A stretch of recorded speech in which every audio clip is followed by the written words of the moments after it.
이제 이번 주와 다음 주 두 번만 남았습니다. 네. 오늘 강의에 앞서 먼저 지난주에 배운 마음을 다스리는 불교 수행 복습을 먼저 하고 지나가겠습니다. 첫 번째, 마음이란 무엇인가에 대해서 배웠죠. 우리 불교에서는 마음의 종교라고 할 정도로 마음을 강조를 합니다. 그러면 마음이란 무엇이냐? 우리 불교에서는 모든 것은 마음이 만든다. 일체유심조 그렇게 말을 하고 있습니다. 이것을 법공행에서 모든 일은 마음이 근본이다. 마음에서 나와 마음으로 이루어진다. 나쁜 마음을 가지고 말하거나 행동하면 괴로움이 그를 따르고, 맑고 순수한 마음을 가지고 말하거나 행동하면 즐거움이 그를 따른다. 이렇게 말을 하고 있고요. 또 장로니계에서는 마음이 우리를 성직자로, 전사로, 왕, 도인 이렇게 막 만들고, 그런데 우리가 평민이 되고 노예가 되고 하늘의 신, 천신이 되는 이런 것이 다 오로지 마음 때문에 그렇다. 이렇게 말하고 있죠. 화엄경에서는 모든 것은 마음이 지었다. 일체유심조 이렇게 말하고 있습니다. 그러면 왜 이렇게 모든 것은 마음이 만든다 이렇게 말하고 있냐? 이것은 자신이 의도를 가지고 행한 것에 따라서 거기에 맞는 과보를 받기 때문에 이러한 말씀들을, 이러한 말을 하고 있는 것입니다. 사실 우리 마음의 상태에 따라서 같은 사물도 다르게 보입니다. 어떤 생각을 가지고 있느냐에 따라서 보이는 것이 다르죠. 마음이 넉넉하고 여유로울 때는 세상이 뭐 별거 아닌 세상도 그냥 막 다 아름답고 진짜 너무 멋있어 보이고, 그렇지만 마음이 답답하고 힘들고 막 짜증나고 그럴 때는 아무리 아름다운 것이 있어도 눈에 안 들어옵니다. 그리고 아무리 맛있는 음식도, 갓질 버물도 눈에 차지가 않습니다. 전혀 내 눈에 들어오지가 않아요. 내 현재 힘들고 괴로운 그것만 이렇게 있지, 그런 것들이 외부가 아무리 좋아봐야 안 들어오는 것이죠. 그래서 마음에서 모든 것이 이루어진다, 그런 말을 하는 것입니다. 그래서 이제 유식학파에서는 오직 식만이 존재한다는 이 유식을 말하고 있습니다. 원효대사 해골물 이야기 말씀드렸죠. 이 해골물을 저녁에 잠자면서 잠결에 마셨던 물이 너무 맛있고 꿀물이었는데 아침에 일어나서 해골바가지에 담가진 물이었다는 것을 알고 나서는 다 토하고 이렇게 했어요. 그러한 것이 객관적인 세계가 있느냐 없느냐, 이 해골바가지 담긴 물, 그것이 중요한 게 아니라는 것이에요. 똑같은 물인데, 똑같은 물임에도 불구하고 내 마음에서 어떻게 받아들이느냐에 따라서 이렇게 다르다는 것입니다. 그래서 내 마음이 움직여서 어떻게 작용하느냐에 따라서 세상이 생멸하고 세상이 또 다르게 보이는 것입니다. 세상은 우리가 마음으로 거론해서 밖으로 펼쳐 보인 것입니다. 우리가 보는 세상은 객관적으로 있는 그대로 다 내가 지금 보고 있는 세상이 다른 사람 눈에 똑같이 다 100%다 보일 것이라고 다 사람들은 생각을 하는데 그렇지가 않다는 것입니다. 각각 자기의 색안경을 끼고 이렇게 세상을 보고 있기 때문에 조금씩 다르게 본다고 이렇게 여러분들이 아셔야 됩니다. 내 마음에 투영된 선입견으로 세상을 보고 있습니다. 그리고 보는 사람이 어느 정도의 깊이의 식견을 가지고 보느냐에 따라서 보는 대상도 다르게 보입니다. 음악적으로 미술적으로 풍부한 그런 감수성을 가지고 있는 사람이 봤을 때는 정말 그 영혼을 울리는 소리로, 영혼을 울리는 그림으로 이렇게 그 깊이, 뿌리 깊이까지도 이렇게 볼 수가 있지만, 그런 것이 전혀 없는 사람이 봤을 때는 그냥 종이에 그 흰색과 검정색에 막 이렇게 막 색깔 칠해져 있는 것, 음악 그냥 소음으로 그렇게밖에 안 보이고 안 들리는 거예요. 그래서 그 보고 듣는 그 사람의 안에 있는 그러한 기본적인 소양, 식견에 따라서 다 그 깊이가 다르게 보이고 들린다. 이것도 함께 아셔야 됩니다. 마음을 닦는다는 것은 무엇이냐? 우리 마음은 전오식이라고 해서 안식, 이식, 비식, 설식, 신식, 전오식이 있고 의식까지 해서 육식이 있습니다. 육식 아래에는 칠식이라고 하는 이제 말라식이 있고요. 말라식은 자의식입니다. 이 말라식, 자의식 때문에 우리가 모든 것을 나를 중심으로 이렇게 판단을 합니다. 그리고 팔식은 아레아식, 장식이 있습니다. 마음의 저장 창고예요. 우리가 살아오면서 이 모든 거 보고 듣고 느끼고 이렇게 말했던 그런 것들이 이 마음의 저장 창고에 이렇게 저장이 되어 있는 거예요. 그래서 빙하에 우리 마음을 빙하에다가 비유를 합니다. 빙하를 보면 위로 이렇게 떠 있는 것은 일부분이에요. 이만큼이 위에 떠서 있으면 그 밑에는 어마어마하게 많은 큰 산 같은 그런 것이 밑에까지 있다는 것이거든요. 그렇게 우리 마음을 그런 빙하에다가 비유를 하는데 그 밑에 있는 것들이 7식, 8식 그러한 것들이라는 겁니다. 우리가 마음을 다스려서 마음을 청정하게 가꾸는 길은 내 생각으로 분별하고 판단하는 의식을 정화하는 것입니다. 아치, 아겐, 아만, 아예 이런 것이 이 자의식, 칠식에 말라식에 이렇게 뿌리 깊이 있는데 이런 것을 이렇게 바꾸려고 하면은 끊임없는 수행이 필요한 것입니다. 마음을 공으로 비우고 정화해서 본래 깨끗한 마음자리로 돌아가야 되죠. 그 다음에 내 마음을 잘 다스려서 부처님 마음으로 바꾸어야 합니다. 중생이라는 먹구름을 살짝 걷어내면은 태양같이 밝은 그러한 부처님 마음이 나 여러분 모두가 다 드러날 수가 있는 거예요. 그 안에가 그러한 성품이 불성이 있는 것입니다. 욕망, 두 번째는 욕망입니다. 욕망은 삶의 동력이 되기도 하고 고통의 씨앗이 되기도 합니다. 욕망 때문에 우리는 열심히 땀 흘리고 열심히 노력하고 이렇게 막 살아가요. 근데 또 욕망 때문에 우리는 끝없이 괴롭고 막 슬퍼하고 막 비탄에 빠지기도 하고 이렇게 합니다. 선한 의지와 욕망은 사람들을 실천 수행으로 이끌어서 지혜와 해탈을 이룰 수 있도록 돕습니다. 그렇지만은 이 지나친 욕망, 안 좋은 욕망은 탐욕으로 발전해서 집착을 낳습니다. 채워도 채울 수 없는 욕망의 굴레에 빠져서 나와 남을 괴롭게 만들죠. 욕망이 집요한 집착으로 변하면 자기를 속박하는 가장 무서운 무기가 됩니다. 부처님은 12연기에서 무명행식 명생육입 촉수 거기까지는 이렇게 이제 수까지는 다 누구나 다 겪는데 그 다음에 애취, 가래, 취착 거기에서부터 이렇게 바뀐다고 했습니다. 느끼는 것까지는 다 누구나 이렇게 이제 아픔이나 고통이나 이런 걸 느껴요. 그 뒤에 가래, 취착, 탐욕, 성냄 이러한 것을 이제 느끼느냐 하느냐 안 하느냐 거기에서 중생과 부처가 나뉘는 것입니다. 성인과 일반 범인이 범부 중생이 바뀌는 것이죠. 그래서 가래가 윤회를 추동하기 때문에 가래를 잠재워야 한다라고 말씀을 하셨습니다. 또한 욕망이 지배하는 욕계의 세상에서 벗어나야 된다. 욕계에서 벗어나서 색계, 무색계, 이제 궁극적으로는 윤회에서 벗어나야 된다. 이렇게 말씀을 하셨습니다. 욕망을 어떻게 다스릴 것이냐?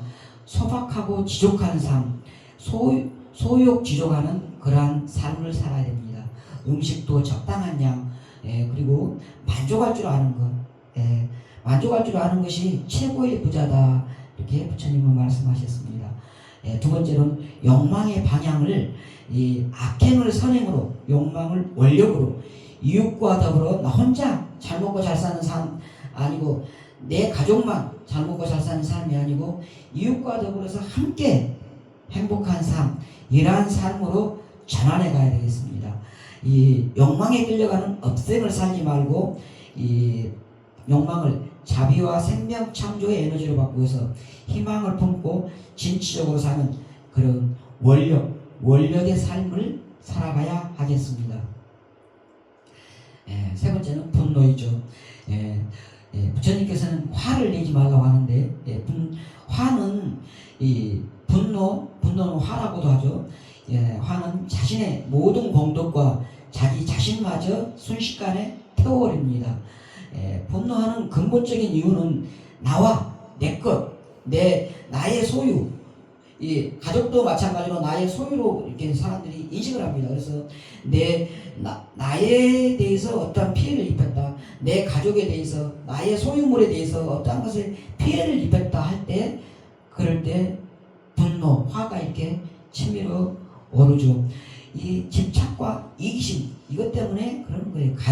집착이 항상 집착, 이기심 이런 것이 항상 들어가는 거예요. 그러면은 분노를 어떻게 다스릴 것이냐? 분노를 다스리고 이기는 방법으로 불교에서는 이 자애, 인욕을 강조합니다. 자애라는 것은 사랑이고 너그러운 마음입니다. 인욕은 나를 비우고 참는 것입니다. 억지로 화를 억누르지 않고 억지로 막 참는 것이 아니고요. 내가 무아임을 통찰하고 수용하고 받아들입니다. 모든 것은 지나가기 마련이며 이 또한 지나가리라 하고 그냥 지나갈 것이라고 이렇게 그 순간에 그대로 발끈해서 그냥 폭발하지 말고 이 또한 지나갈 것이다 하면서 이렇게 지나가기 마련이라고 생각을 하면서 무상하다는 사실을 통찰하고 놓아버리라는 것입니다. 또 분노가 일어났을 때 내가 화가 났구나 하고 알아차리는 것입니다. 알아차리는 순간에 또 화는 볶는 녹듯이 이렇게 녹아내릴 수가 있습니다. 세 번째로는 좋다 나쁘다 판단하지 않고 자신이 처한 상황을 좀 더 멀리 떨어져 바라보는 것입니다. 화가 올라오면 그 올라오는 마음을 수행으로 잠재우죠.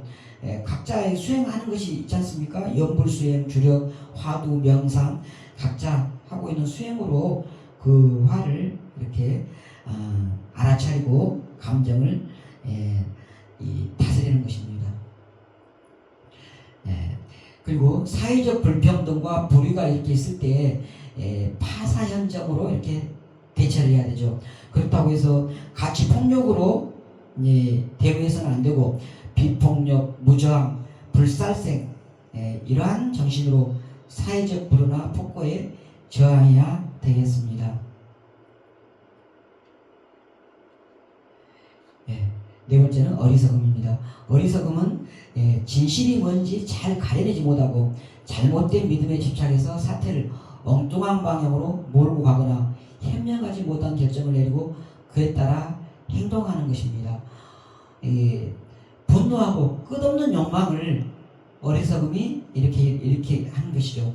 탐진치, 어리석기 때문에 탐욕을 일으키고 성내고 그러는 거예요. 지혜 있고 깨어있는 아라한, 이 통찰지를 갖춘 아라한 부처님은 탐욕 성냄 이미 없잖아요. 어리석기 때문에 탐욕 성냄이 있는 것이에요. 탐진치 삼독에서 가장 근본적이고 가장 뿌리 깊은 것이 어리석음이다. 이것을 아셔야 됩니다. 어리석음을 어떻게 다스릴 것이냐? 불교 공부를 해서 중도나 연기 등의 이치를 바로 알아야 되고요. 또 수행이나 체험을 통해서 무상무아에 대한 올바른 통찰이 있어야 되겠고, 나를 비우고 호공처럼 열어야 합니다. 자기 비움을 실천하는 방법은 아낌없는 보시, 봉사활동, 동료나 이웃에 대한 사랑, 보살핌, 배려, 격려, 겸허하고 겸손한 마음가짐, 함께하는 삶, 기다릴 줄 아는 삶의 여유, 넉넉한 마음, 이러한 것들을 통해서 어리석음을 다스려갈 수가 있습니다. 아상을 비워서 자신을 열고 마음을 부드럽게 달래가며 유연성을 기르고 함께 모여 이야기하며 상대방의 마음과 말에 귀를 기울여 보는 것도 필요합니다. 다섯 번째는 교만심입니다. 교만이라는 것은 우쭐거리면서 거만하게 구는 것이죠. 이러한 교만은 왜곡된 자기애가 빚어낸 결과입니다. 자신의 진짜 모습을 가리기 위해서 이 거짓으로 그렇게 하는 거예요. 온전히 자기 자신을 사랑하지 못하고 비교하거나 남의 눈에 비친 자신을 지나치게 의식하다가 이러한 형태로 나타나는 것입니다. 자존심이나 진정한 자기의 자존감하고 자존심은 다르다고 했죠. 자존감이나 진정한 자기애는 삶의 중요한 활력소입니다.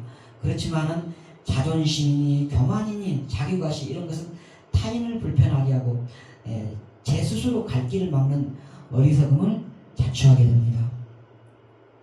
교만을 어떻게 다스릴 것이냐? 자신이 모아임을 통찰하고 나 또한 상대방과 어우러져 살고 있는 영기적 존재임을 각성해야 되겠습니다. 겸허하게 자신을 낮추고 상대를 공경하는 하심하는 마음, 이러한 마음을 가지고 남을 존중하면서 나 자신 역시 사랑해야 됩니다. 이 교만심이 많은 사람은 자신에 대해서 사랑할 줄, 자기에 대해서 이렇게 깊은 믿음, 뿌리 깊은 이 신뢰하는 게 약하기 때문에 남한테 비춰지는 나의 모습, 그것으로 인해서 그렇게 나타나는 거거든요. 자신을 먼저 사랑해야 돼요. 자신을 사랑하고 내가 이렇게 소중하고 중요한 것처럼 다른 모든 존재들도 이렇게 소중하고 존재하다, 존귀하다 이렇게 나아가는 것입니다. 변은 익을수록 고개를 숙이는 것입니다. 둘도 없는 나 자신의 존엄성을 간직하면서 겸허하고 겸손하게 자신을 낮추는 사람은 어떠한 난관이 와도 무너지지 않으며 절망에 빠지지 않게 됩니다. 다음 여섯 번째로 무거운 마음을 내려놓는 것입니다.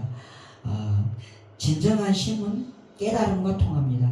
쉬는 것이 깨달음이다. 쉬고 또 쉬어 아무 일 없이 쉬어라. 방아차, 무사. 내려놓는 게 쉬는 거예요. 쉬는 거. 그렇다고 해서 멍 때린다 이런 것이 아니고요. 현재의 상황을 정확히 이해하되 그것에 집착하지 않는 마음입니다.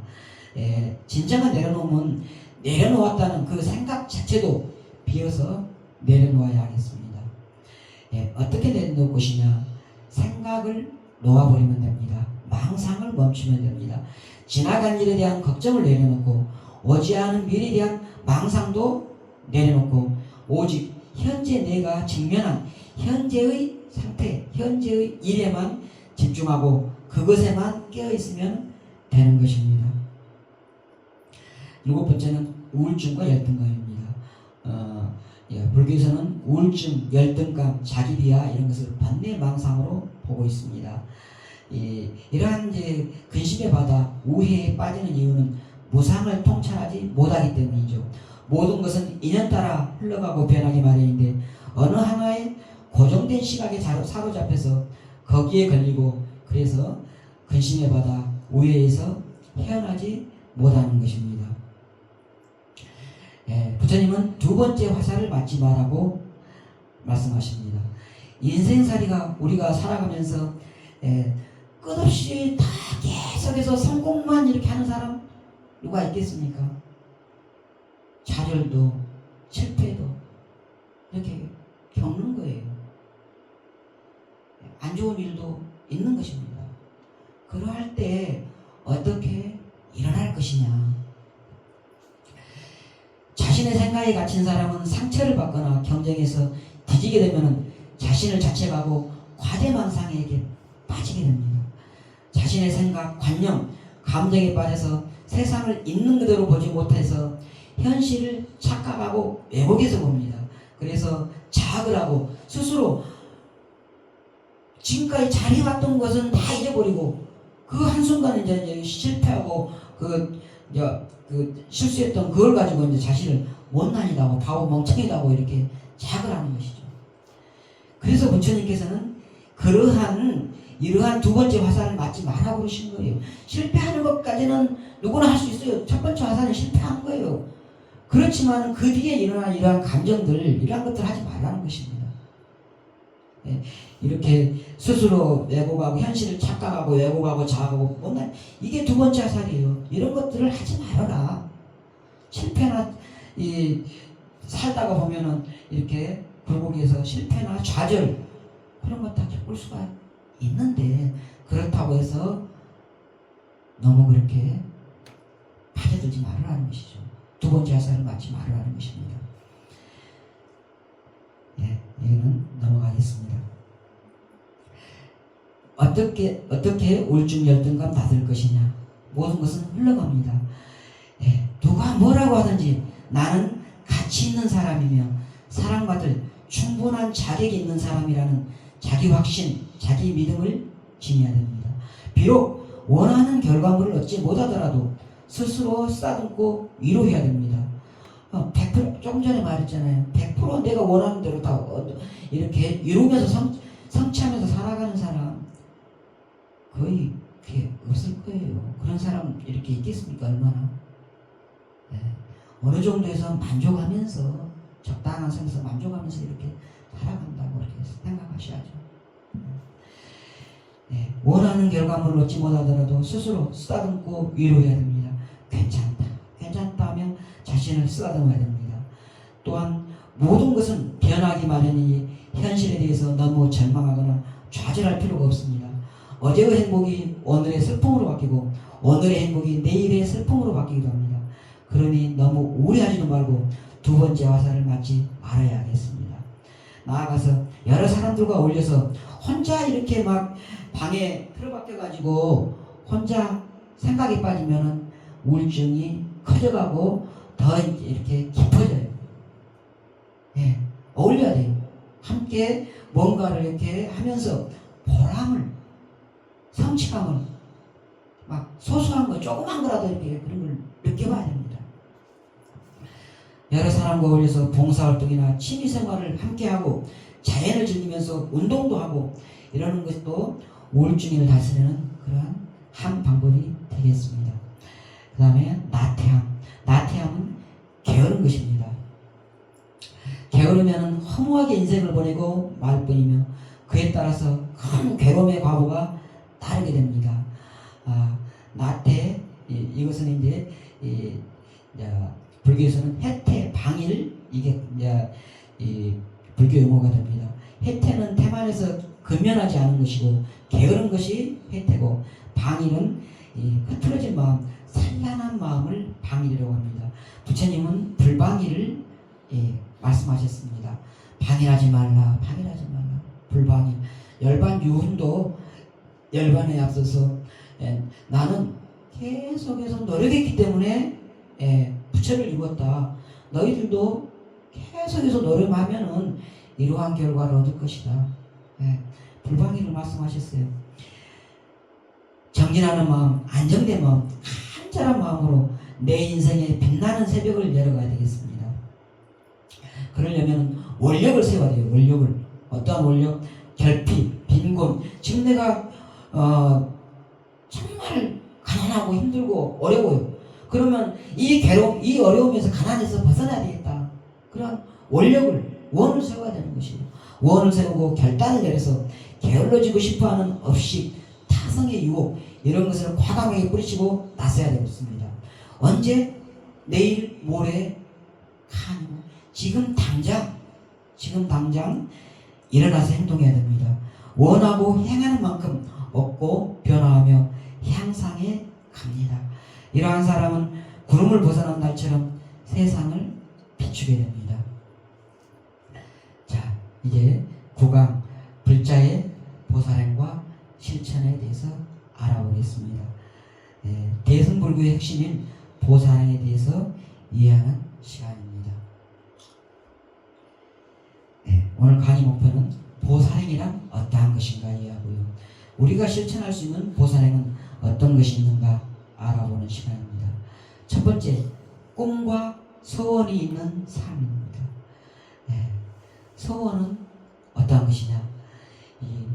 현실에서 느끼는 결핍, 부재, 고통, 현실에서 내가 뭐가 없어요. 내가 부족해요. 뭐가 좀 있으면 좋겠어요.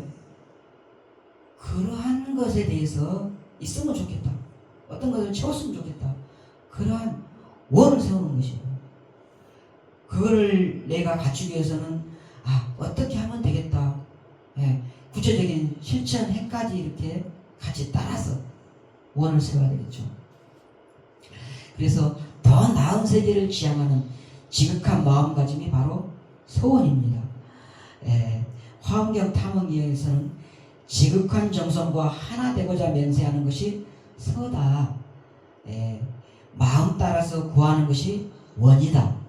이렇게 한 단어를 나누어서 말하기도 합니다.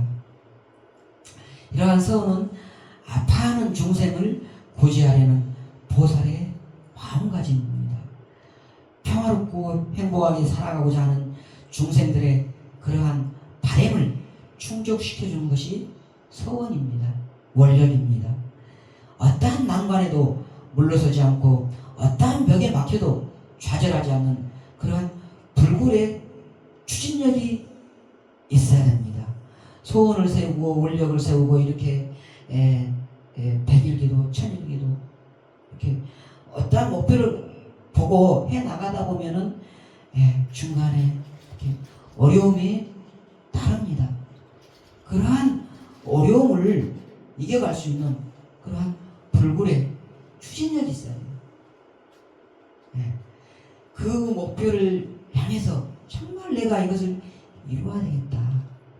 그런 강한 동력이 있어야 됩니다. 보살은 나와 상대방 사이에 선후 차별이 없습니다. 그리고 상대방과 눈높이를 같이 합니다. 나를 기준으로 해서 이렇게 상대방한테 뭘 해주는 게 아니고 상대방 앞에 있는 그 사람의 눈높이에 맞추어서 이렇게 보살은 상대방을 위해서 뭔가 이렇게 도와주고 이렇게 함께 해줍니다. 그래서 이 보살의 원은 어떻게 보살의 원을 세우는가? 화엄경에 이렇게 말을 하고 있습니다. 함께 읽어보겠습니다. 내가 중생을 성숙시키지 않으면 누가 성숙시켜 줄 것인가? 내가 중생을 조복하지 않으면 누가 조복시킬 것인가? 내가 중생을 교화하지 않으면 누가 교화할 것인가? 내가 중생을 깨닫게 하지 않으면 누가 깨닫게 할 것인가? 내가 중생을 청정하게 하지 않으면 누가 청정하게 할 것인가? 이렇게 보살은 내가 이렇게 중생들을 성숙시켜주고 조복해주고 교화하고 깨닫게 하고 청정하게 하려는 그런 원력을 세워서 이렇게 계속해서 추진해가는 그러한 원을 세우고 하는 실천행을 하라고 말하고 있는 것입니다.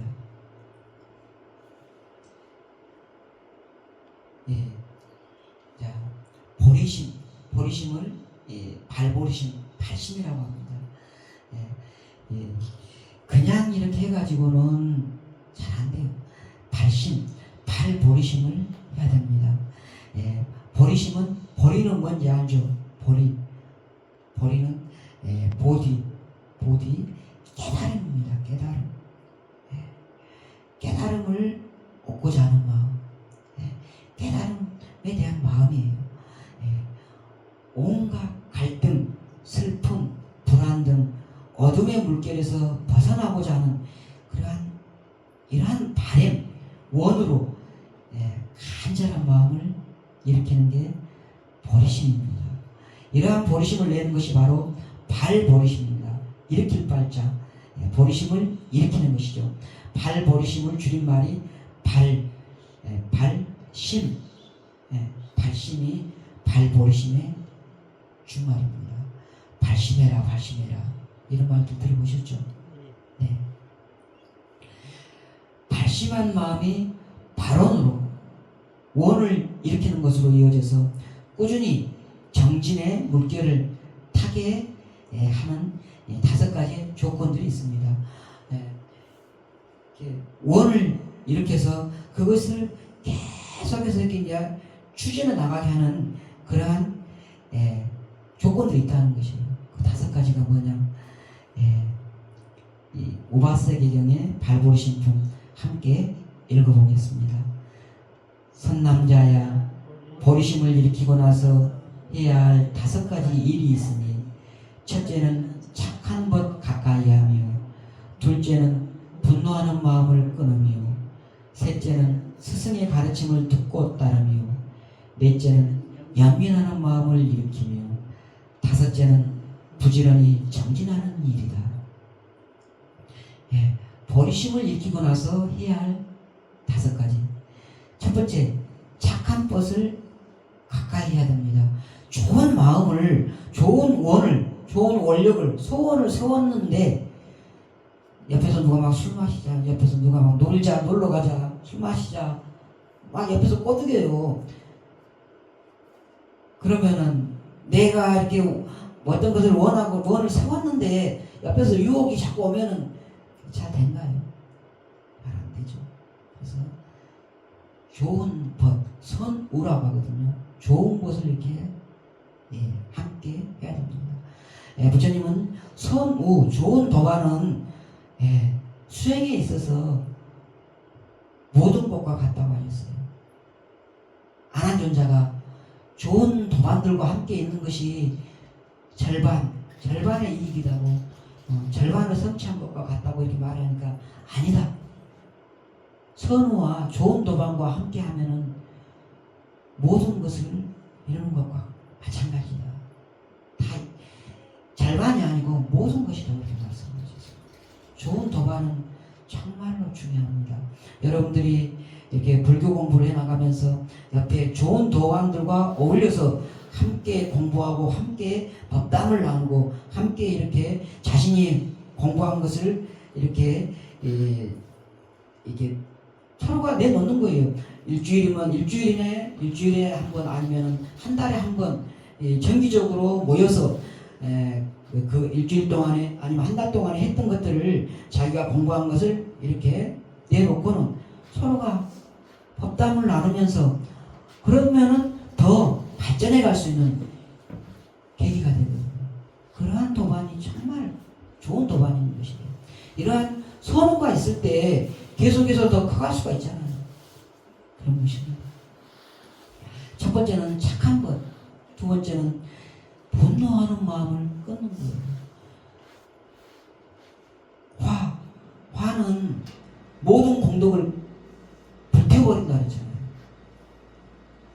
이렇게 좋은 마음, 원력을 세웠는데 한 번 그냥 화를 내고 나면은 마음에 막 이렇게 좋은 것들 이렇게 막 했던 것들이 다 그냥 타서 없어져 버려요. 그래서 열심히 하는 사람들은 이런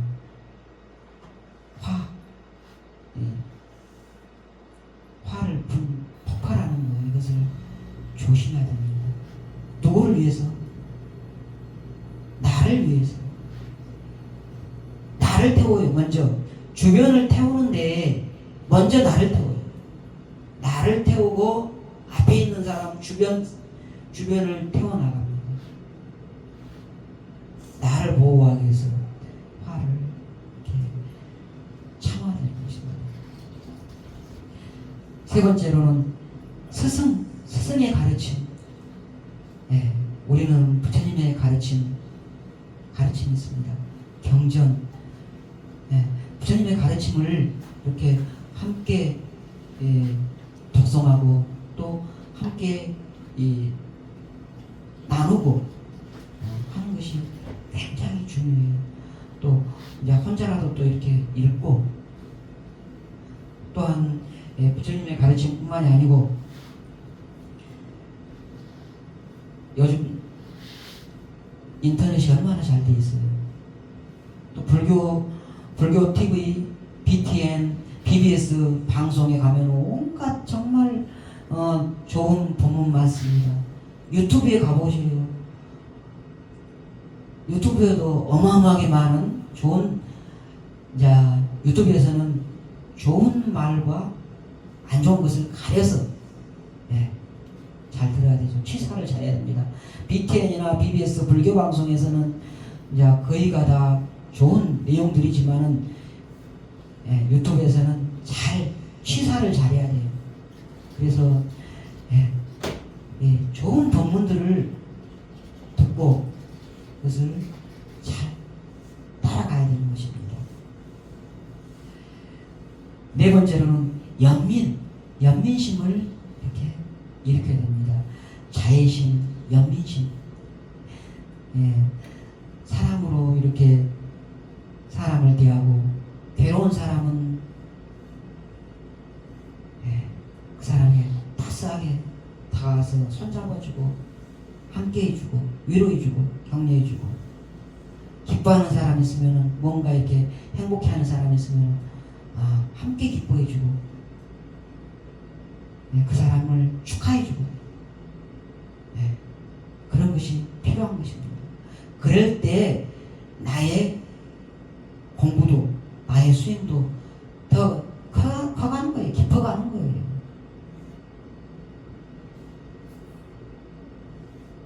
다섯 번째는 부지런히 정진하는 것입니다.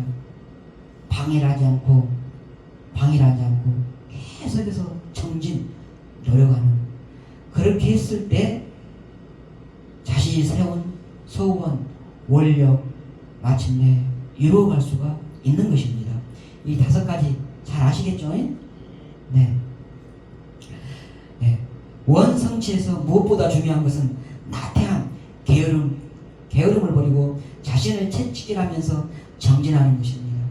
흔들림 없는 자기 결단과 단호한 의지로서 온갖 유혹의 물결을 헤쳐나가야 됩니다. 설사 앞길이 평탄하지 못할지라도 꿋꿋하게 앞으로 나가야 합니다. 이렇게 해 나가다 보면은 온갖 장애가 이렇게 있습니다. 그리고 보고마성이라고 해요. 수행이 깊어질수록, 도가 높아질수록 방해물도 더 세집니다. 그런 것을 이겨가려고 해야 돼요.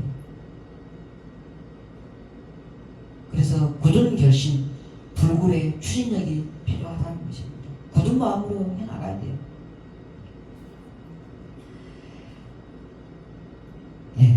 수타니파타 무소의 뿌리경 함께 읽어보겠습니다. 가래를 없애기 위해서는 나태하지 말고 바보가 되지 말고 배우고 책임을 확립하고 가르침을 헤아려 단호히 정진하면서 무소의 불처럼 혼자서 가라. 소리에 놀라지 않는 사자와 같이, 그물에 걸리지 않는 바람과 같이, 흙탕물에 물들지 않는 용꽃과 같이 무소의 불처럼 혼자서 가라. 가래를 없애기 위해서는 나태하지 말아라. 게으르지 말아라. 그리고 바보가 되지 말아라. 배우고 마음 책임을 확립하고 부처님의 가르침을 잘 헤아려서 단호하게 정진하면서 위에 이렇게 말한 것들이 거의 지금 들어가 있죠. 이렇게 해서 무소의 불처럼 혼자서 가라는 거예요. 주위에 같이 함께 하는 도반이 있으면 같이 하는 것도 좋고요. 함께 하는 사람이 없을 때는 혼자서 무소의 불처럼 혼자서 가고 그러라는 것입니다. 소리에 놀라지 않는 사자와 같이, 그물에 걸리지 않는 바람과 같이 당당하게 혼자 내 주관으로서 주위에 어떠한 것이 이렇게 있더라도 그래 좌지우지하지 말고 내 주관대로 이렇게 당당하게 가라는 것입니다. 두 번째는 보시입니다. 보시를 우리말로 나눔이라고 할 수도 있죠. 나눔은 모든 생명들은 나눔을 통해서 자라납니다. 처음에 식물을 심으면은 씨앗을 하나 딱 떨어졌어요. 열매가 딱 떨어지면은 그 열매에서 새싹이 하나가 웅텄습니다. 새싹이 웅터가지고는 거기에서 이제 조금 더 새싹에서 더 순이 더 퍼 올라와 가지고는 거기에서 이제 점점 가지가 되고 가지에서 또 더 퍼져나가면서 격가지도 되고 또 점점 주변에 잎들도 이렇게 커가고 그러면서 점점 나무 모양을 갖추다가 더 풍성해지고 이런 식으로 돼갑니다. 만약에 처음에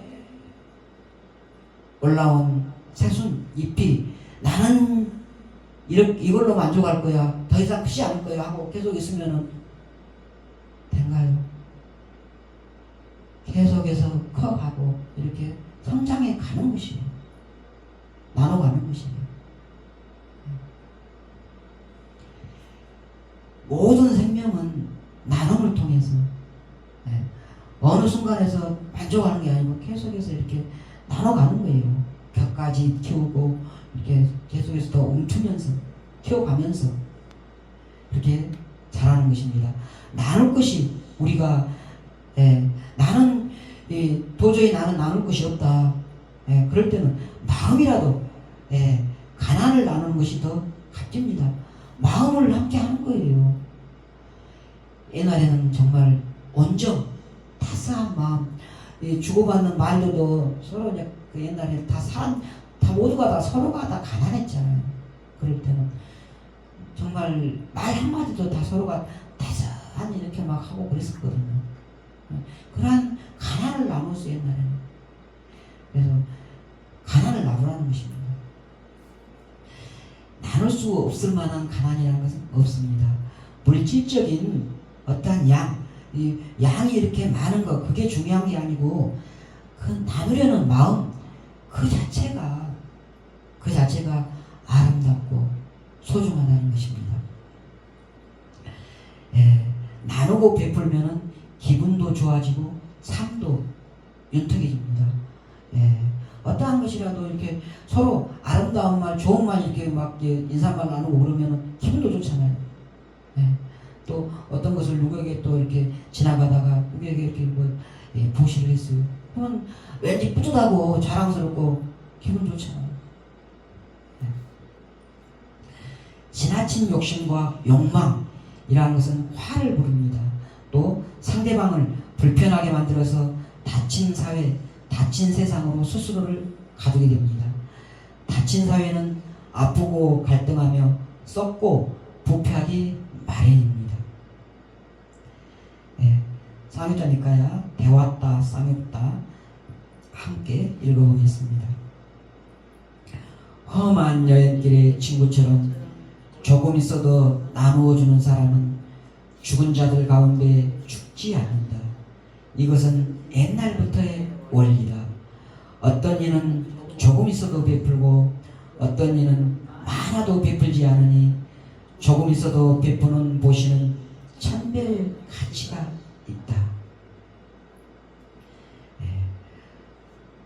조금 있어도 이렇게 항상 나누기를 좋아하는 사람이 있는가 하면은 어떤 사람은 이미 그냥 엄청나게 많이 가지고 있는데도 조금 누가 가지고 있는 거 그거 못 빼서 그것까지도 못 뺏어서 안 다닌 사람이 있죠. 탐욕이 많은 사람들은 그렇습니다. 그런 사람은 항상 불만족의 상태에 이렇게 살아가죠. 그렇지만은 조금이라도 이렇게 나누려고 하는 사람은 소욕지죠. 만족하고 즐겁고 감사하고 행복하고 그러한 상태에서 항상 살아갈 수가 있는 것입니다.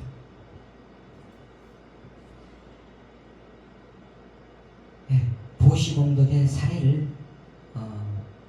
간단하게만 좀 봐보면요. 꽃장수 수만하는 부처님의 고귀한 모습을 보고 이 꽃을 왕에게 바칠 꽃을 이렇게 들고 가다가 부처님을 보고는 이 꽃을 왕한테 바치지 않으면은 자기 목숨이 날아갈 수가 있어요. 왜냐 왕은 그때는 옛날에는 절대 군주잖아요. 왕의 말 한마디만 잘하면 죽을 수가 있어요. 그러지만은 부처님을 만나는 것은 정말 어렵다. 나는 목숨을 걸고서라도 이 꽃을 부처님께 보시하고 싶다. 예. 왕에게 바치면 금생에 한정된 재물만 받지만 부처님께 바치면 수백만 급의 셀 수 없는 세월 동안 복이 되어 돌아올 것이다. 이렇게 생각을 하면서 자기 생명을 바칠 각오를 하면서 이렇게 부처님께 꽃공양을 올립니다. 그 과보로 살아서는 8가지의 큰 보상을 받고 또 이제 10만 급 동안 악체에 태어나지 않고 천상세에서 공덕의 과보를 즐기다가 벽지굴이 될 것이다. 이렇게 부처님은 말씀을 하셨어요. 또 매우 가난한 사람이 가진 것을 모두 올린 보시공도 있어요. 마세나라고 하는 이 사람은 먹을 것조차 없이 가난한 사람이었어요. 사리불존자가 이 마세나를 볼 때마다 저 사람을 공덕을 지켜줘야 되는데 해줘야 되는데 항상 이렇게 마음속에 그 사람을 항상 이렇게 보고 있었어요. 그러면서 그 사람을 복을 어떻게 지어줄까 하고 항상 하던 차에 마침 이제 어느 날 7일간의 그 멸진정에서 나오는 날에 보시를 하면 그 공덕이 엄청나게 크다 그러거든요. 멸진정에서 나와가지고는 가고 있는데 마세나가 마침 그때 이제 이것도 이게 뭔가가 있어야만이 되는데 다행히도 그때 배달을 암송하고 한 그릇에 우유죽하고 그 다음에 작은 천, 우유죽하고 작은 천을 얻은 게 있었어요. 그 얻은 게 있으니까는 아낌없이 그걸 다 이제 사리불존자한테 보시를 했습니다. 네. 이제 이 사람은 이 마세나는 사리불 장로에게 따스한 마음으로 사리불존자한테 보시를 하고 나서는 이거는 이제 얼마 안 돼서 바로 죽었어요. 근데 그 보시한 것을 너무 기쁘고 행복해 하면서 죽었어요. 그 과거로 신도의 사리불 장로를 후원하는 신도의 노태에 들어가서 입대에서 출산까지 보시하는 데 있어서 특별했다고 했대요. 7살이 되자마자 출가를 했는데 어린 나이인데도 이틀 만에 1000개의 바로 깔게 또 하루 만에 1000개의 담요 엄청난 이 보시의 공덕은 이 시중을 이렇게 막 보시 이렇게 받는 것은 옛날 과거생에 그런 걸로 이렇게 들어오는 것이 많아요. 그래서 부처님은 보시 공덕은 결코 사라지지 않는다. 그런 말씀을 하신 거예요. 이 한 번에 사리불존자에게 했던 그 공덕으로 멸진정에서 나오는 사리불존자한테 했던 그 공덕을 어마어마하게 받았죠. 그 다음에는 이제 마침내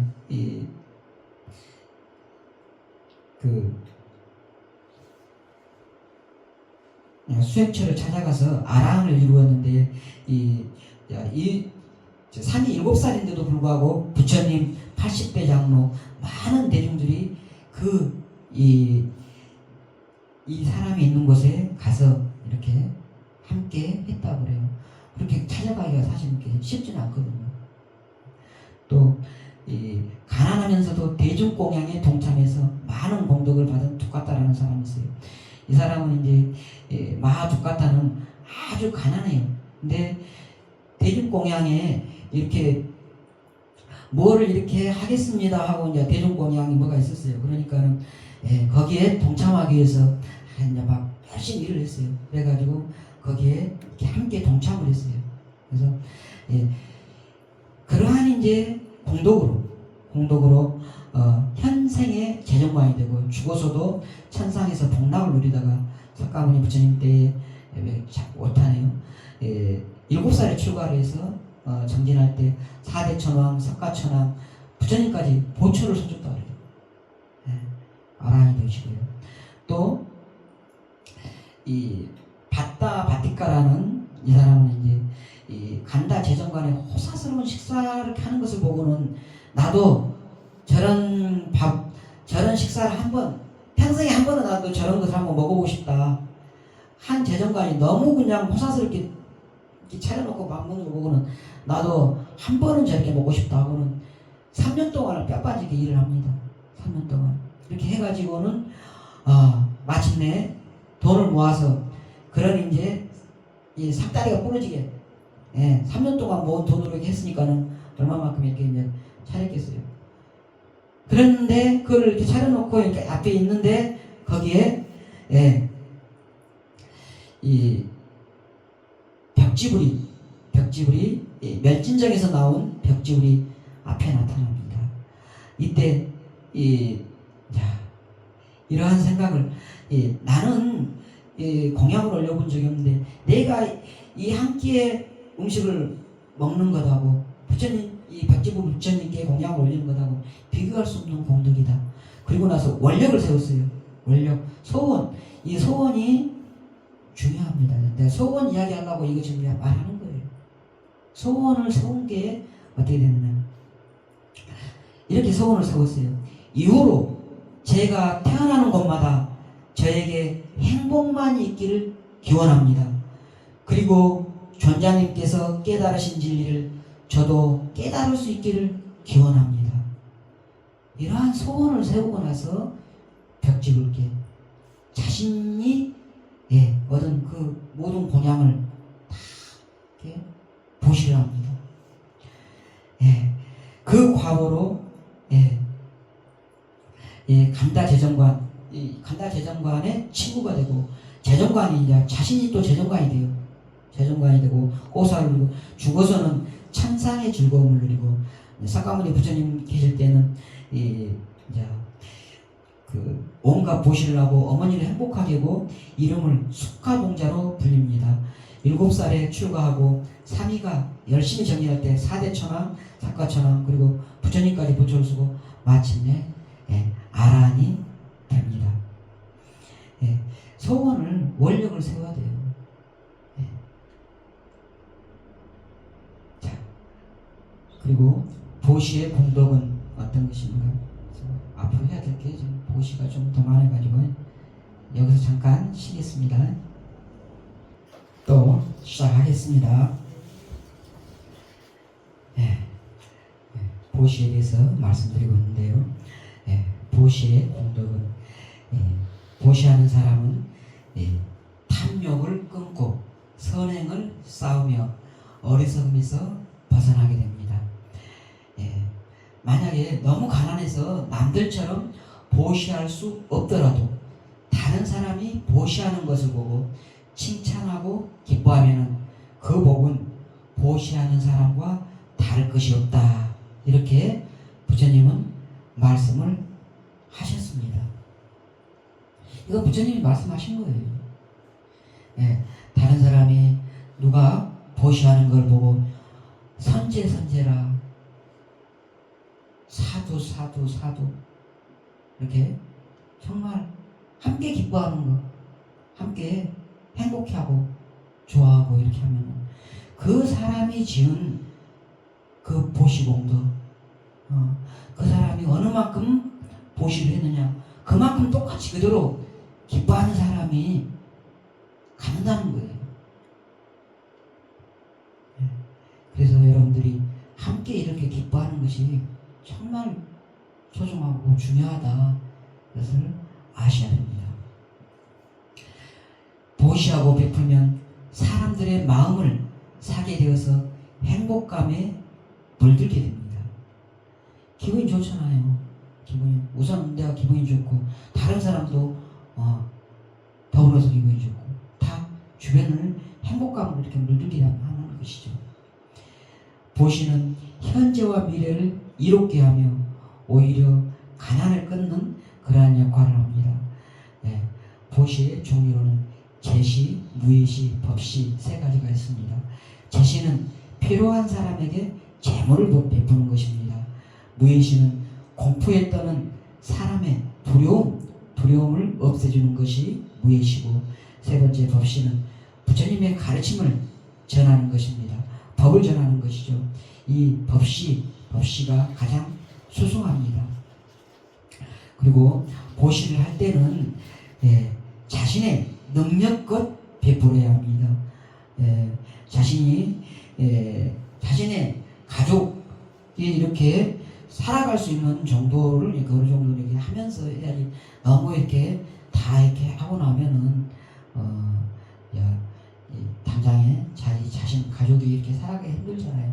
그래서 능력껏 형편에 맞게 이렇게 하는 것도 중요합니다. 대성기실론 해석 내용 함께 읽어보겠습니다. 구하고 찾는 그 누구를 보더라도 자신이 지닌 재물을 능력껏 베풀어 스스로 인색함과 탐욕을 버리고 상대방을 환희롭게 하며 위급한 재앙에 부딪혀 공포가 닥쳐오는 사람에게는 자신의 능력에 맞게 감내하면서 두려움 없음을 베푼다. 법을 찾는 사람이 오면 능력껏 방편을 구사하여 법을 살한다. 이는 명리와 공경을 구해서가 아니요 오직 자리타의 마음으로 깨달음에 회항하기 위함이다.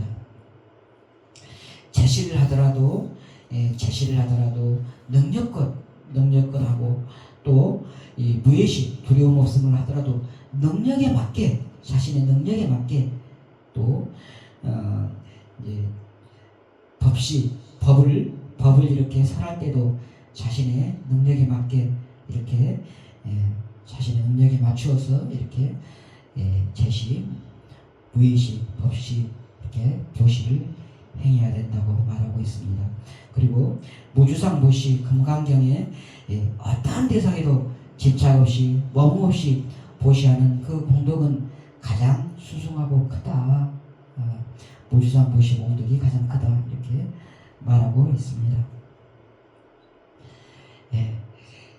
잡보장경에 보면 무제칠시가 나옵니다. 어떤 사람이 정말 너무 가난해가지고 아무것도 이렇게 베풀 것이 없다고 이렇게 신세한탄만 하고 있는 사람, 어떤 사람이 이렇게 있었어요. 어느 날 이 사람이 부처님께 찾아가서, 부처님, 저는 너무 복이 없습니다.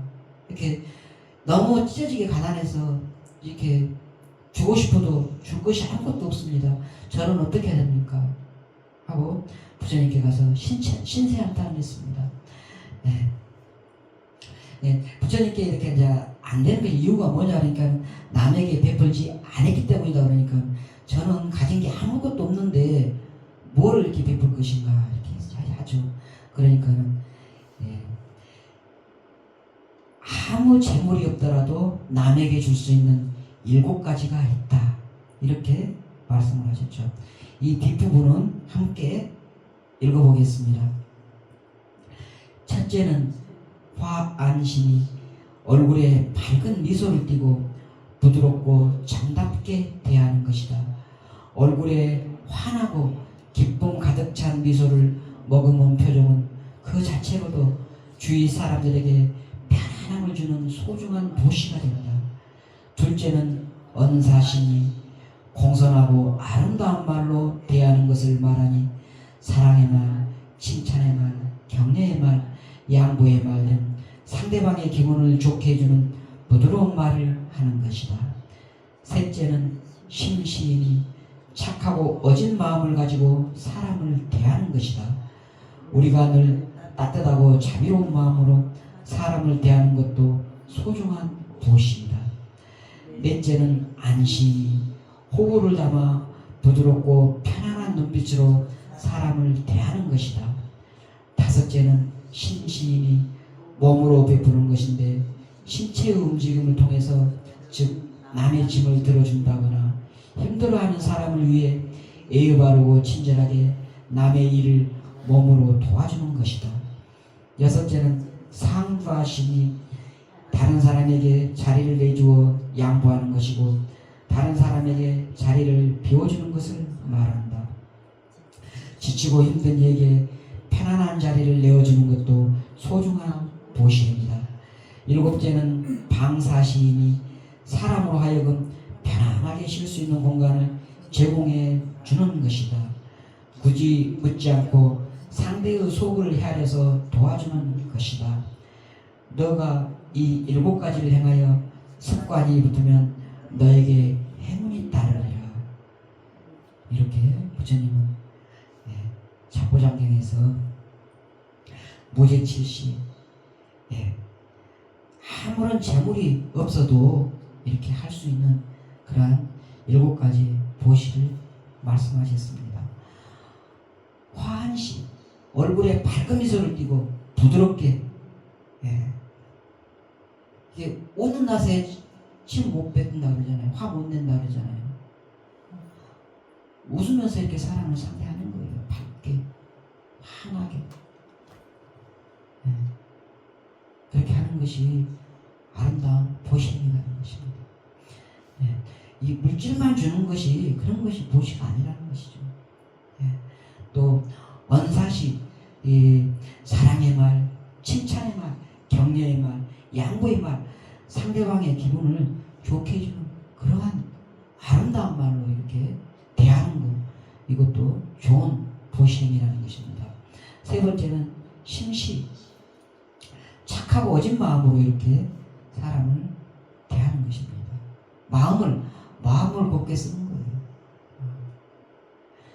어떤 사람을 대하더니 간니, 참 잘 되셨으면 좋겠습니다. 네, 항상 행복했으면 좋겠습니다. 괴로움이 없었으면 좋겠습니다.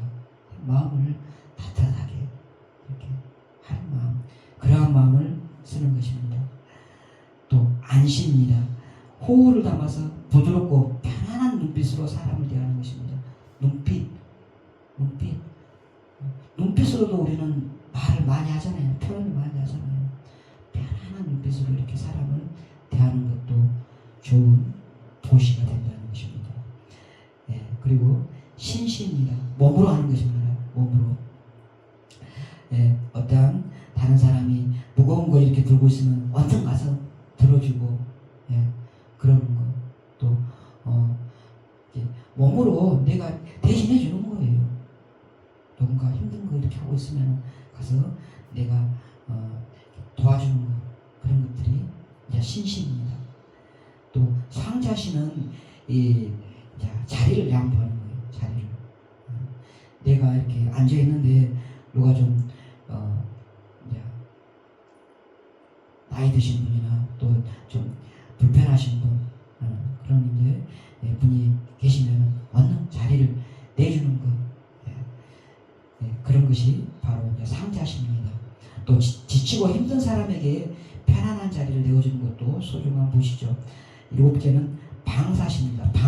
방을 이렇게 제공해 주면서 편안하게 쉴 수 있게 해주는 거예요. 그리고 찰시라고 해서 찰시. 자, 상대가 어떤 것을 원하는가, 상대의 속을 이렇게 관찰해서 헤아려서 이렇게 도와주는 것, 이것도 좋은 보시입니다. 이런 것을 하면은 행운이 다르게 된다, 이렇게 주님께서는 말씀을 하셨습니다.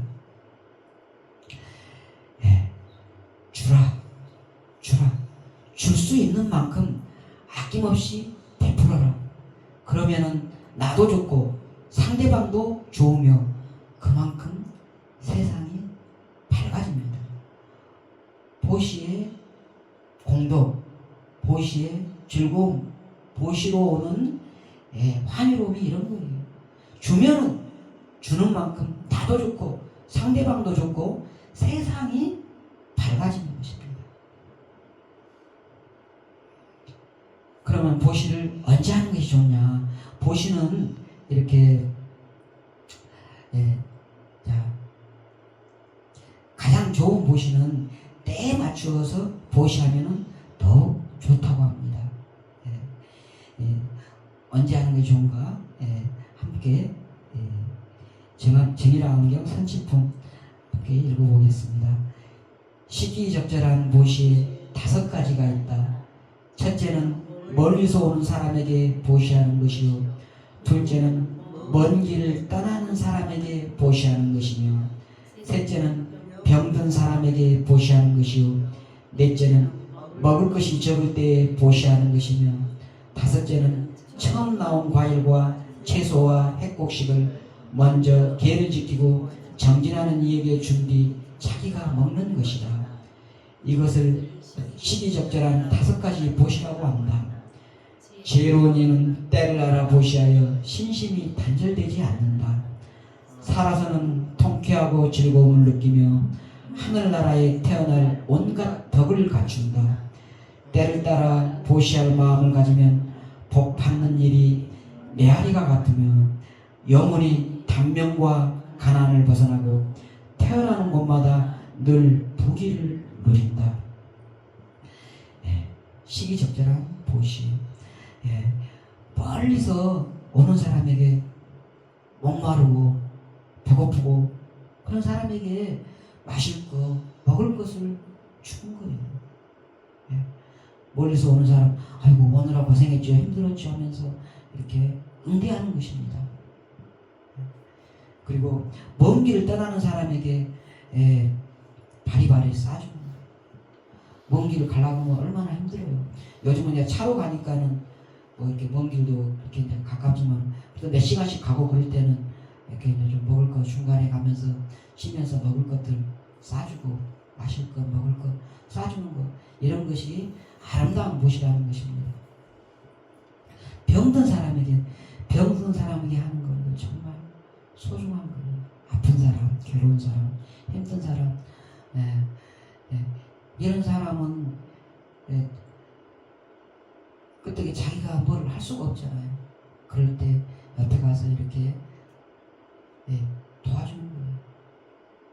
의약품 제공하는 건 그냥 기본이고, 옆에서 이렇게 이제 손수 도와주는 거, 병든 사람에게 도와주는 거 정말 소중하고 중요하죠.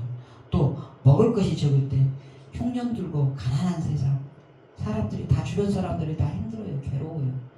그럴 때 나한테 좀 여유가 있으면 여유가 있는 것을 주변에 좀 나눠주는 것입니다. 그리고 5번째는 처음 나온 과일, 핵과일, 또 처음 나온 채소, 또 처음 나온 곡식, 핵곡식, 핵채소, 핵과일, 이런 것을 먼저 계를 지키고 정진하는 이에게 준 뒤에 자기가 먹는 것입니다. 이런 것도 이제 마음이잖아요, 마음.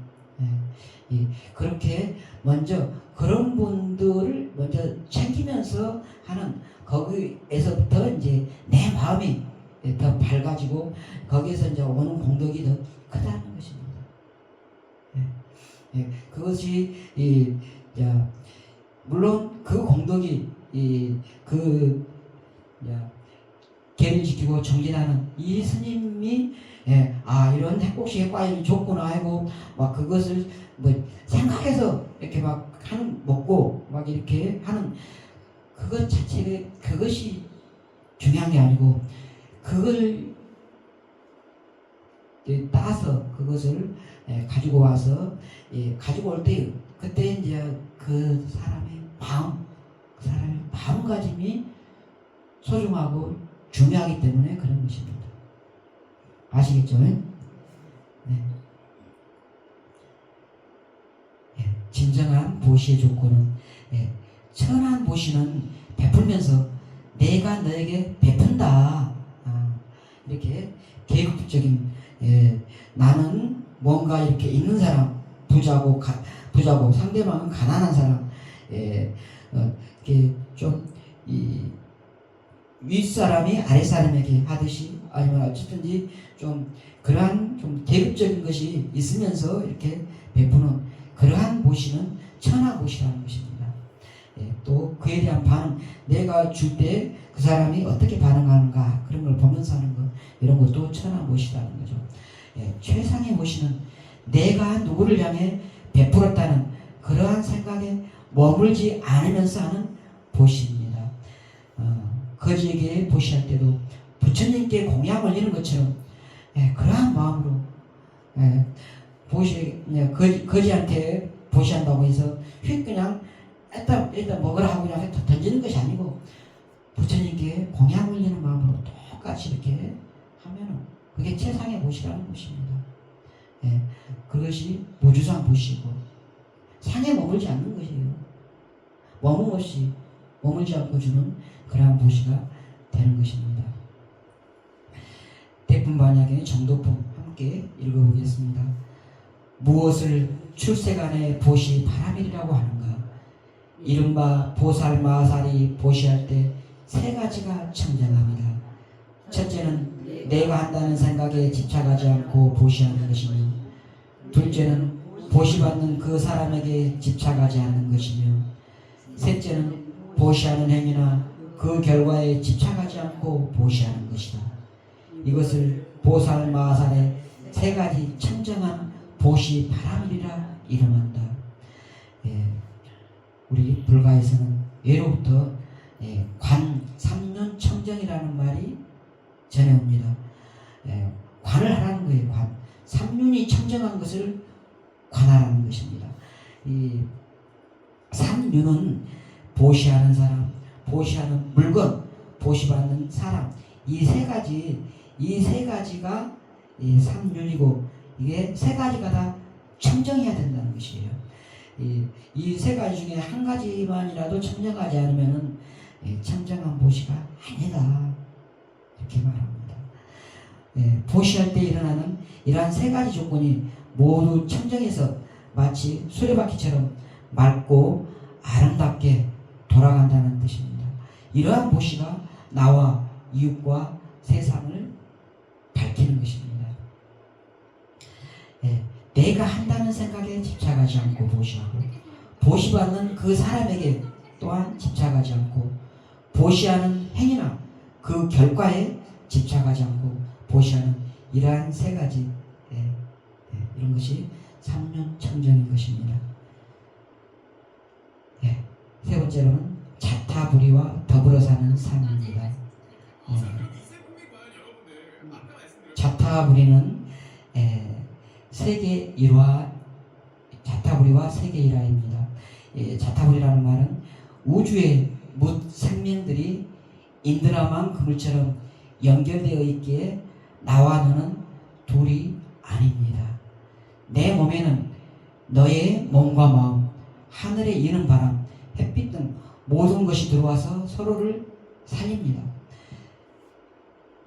누구고 이 세상에, 이 우주에, 이 세상에 어떠한 존재건 누구든 간에 혼자서 이렇게 살아가는 존재는 없습니다. 혼자서 이렇게 살아갈 수 있는 존재는 없어요. 주변 사람, 또 태양, 그다음에 토양, 공기, 이런 것들이 같이 이렇게 물, 마시는 물 다 필요로 하는 거예요. 같이 이렇게 있을 때 내가 이렇게 있는 거예요. 나 혼자만이 독불장군으로 이렇게 살아가는 그러한 세상이 아닌 것입니다. 자기와 타인이 둘이 아님을 알고 실천하는 사람이 진정한 보살이며 법계의 주인이 됩니다. 부처님께서는 만물이 둘이 아님을 아는 세상의 인연을 보는 지혜를 지니면은 모든 것은 한 몸이며 한 법이다, 이렇게 말씀을 하셨습니다. 이와 같이 열린 눈으로 이렇게 세상을 보면은 내가 세상의 모든 것에 들어가 있고, 또 내 속에는 세상의 모든 것이 들어와서 숨쉬고 있습니다. 너와 나는 둘이 아닙니다. 그렇게 서로 자기만을 고집하지 않고 조화롭게 어울리는 것이 자타불이고, 그렇게 우리는 살아가고 있는 것입니다. 조론 열반문명론에서는 천지와 나는 한 뿌리이며 만물과 나는 한 몸이다, 이렇게 말하고 있습니다. 한 뿌리고 한 몸인 거예요. 나 혼자 이렇게 있는 게 아니고 같이 다 연결되어 있는 거예요. 불교의 연기법, 조건 따라서 일어난다. 혼자 이렇게 있는 것이 없고 더불어서 다 연결이 되어 있는 것이에요. 연결이. 그게 바로 인연법, 연기법입니다. 그러한 것을 알아가지고 혼자 나 잘났다, 나 혼자 똑똑하다가 아니고 같이 더불어서 이렇게 함께 나만 잘 먹고 잘 살기, 내 가족만 잘 먹고 잘 살기 위해서가 아니고 함께 더불어서 행복하게 살아가기 위해 살아가려고 이렇게 노력해야 됩니다. 만공선사는 세계 일화를 말씀을 하셨죠. 세계 일화는 세계는 한 송이 꽃이라는 말입니다. 나와 자연이 둘이 아닌 아름다운 세상, 이러한 세상을 만공선사는 세계 일화로 이렇게 표현을 하셨죠. 세계는 한 송이 꽃이다. 너와 내가 둘이 아니요, 산천초목이 둘이 아니요, 이 나라 저 나라가 둘이 아니요, 이 세상 모든 것이 한 송이의 꽃이다. 이렇게 말을 했어요. 그러면은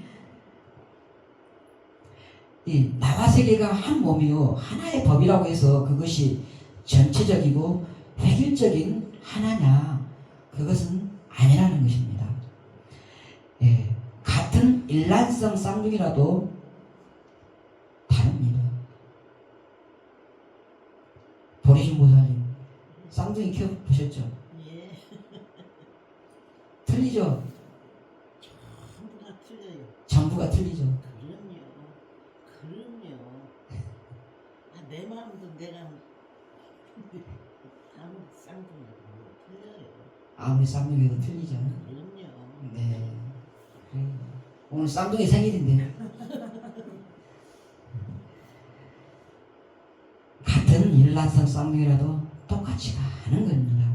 나와 너, 세상 사람들은 모두가 다 다른 얼굴, 다른 성격, 다른 유전자를 가지고 있습니다. 각각의 특색을 지니면서 하나로 어우러지는 것이 진정한 조화입니다. 또 한 몸이 지향하는 가치이기도 합니다. 다름을 인정하면서 서로 화합하며 어우러지는 것, 그것이 바로 한 마음의 다른 표현인 것입니다. 나와 다르다고 해서 너 틀려, 잘못됐어, 그런 것이 아니고, 이 사람은 생각이 다르구나, 나하고 좀 방식이, 생각하는 것이 약간 다르구나, 그 인정을 하자는 거예요. 차별성을 이해를 하고 인정하자는 것입니다. 다른 것하고 틀린 것하고는, 다름과 틀림은 차이가 큽니다. 나하고 다르다고 해서 틀렸다, 너 틀렸어, 그렇게 하면 안 돼요. 그럴 수도 있는 거예요. 다 똑같지가 않는데, 사람이다 지금 일라성 쌍둥이 다르다 그러잖아요. 근데 세상 사람 누가 나하고 똑같은 생각, 똑같은 거를 할 사람이 누가 있냐고요. 그래서 다름을 인정을 해야 된다는 것입니다. 유와 무, 있음과 없음이 서로 어울리며, 유 속에 무가, 있음 속에 없음이, 없음 속에 있음이 움직이는 것입니다. 나는 나대로, 너는 너대로 있으면서, 그러면서 내 속에 너가, 너 속에 내가 같이 어우러져서 이렇게 움직이자는 것입니다. 금강 삼배경론 원효대사의 말씀 한번 읽어보겠습니다. 무릇 한마음의 근원은 있음과 없음을 떠나 홀로 청정하며, 삼공의 바다는 진여와 세속을 융합하고 깊고 넉넉하다. 깊고 넉넉하여 두 세계를 융합하지만 하나로 합일하지는 않으며, 홀로 청정하여 유와 무 양변을 떠나되 가운데 머무르지도 않는다.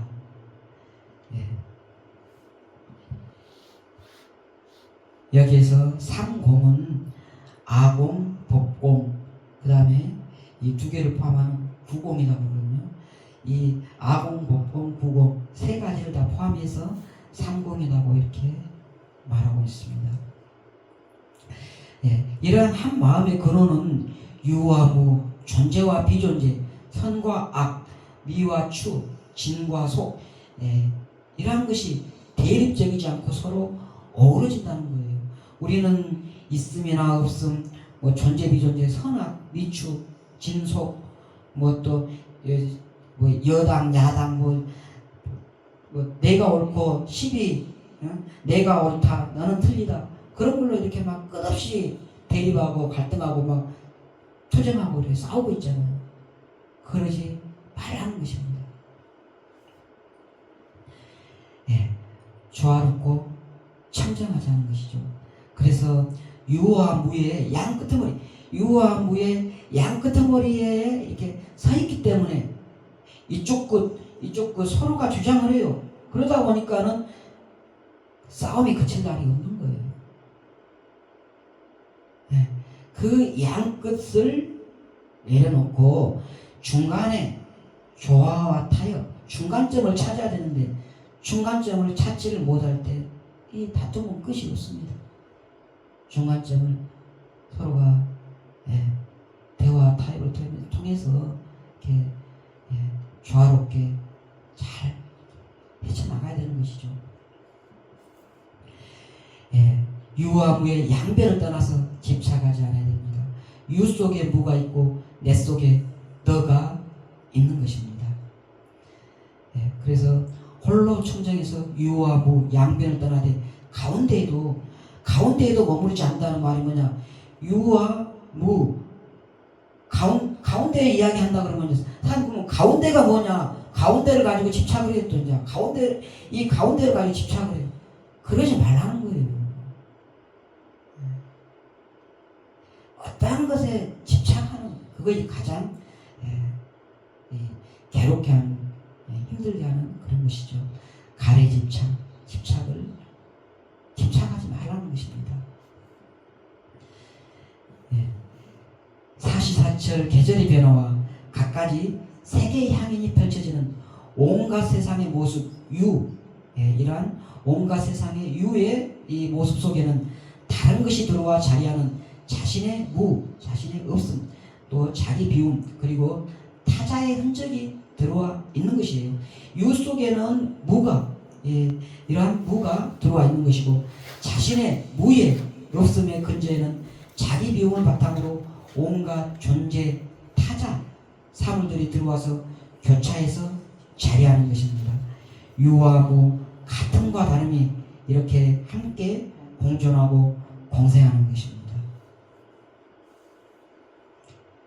그래서 차별하지 않아야 됩니다. 모두가 소중한 존재이기 때문에 진정한 공존은 서로의 차이를 인정하며 존중하는 것입니다.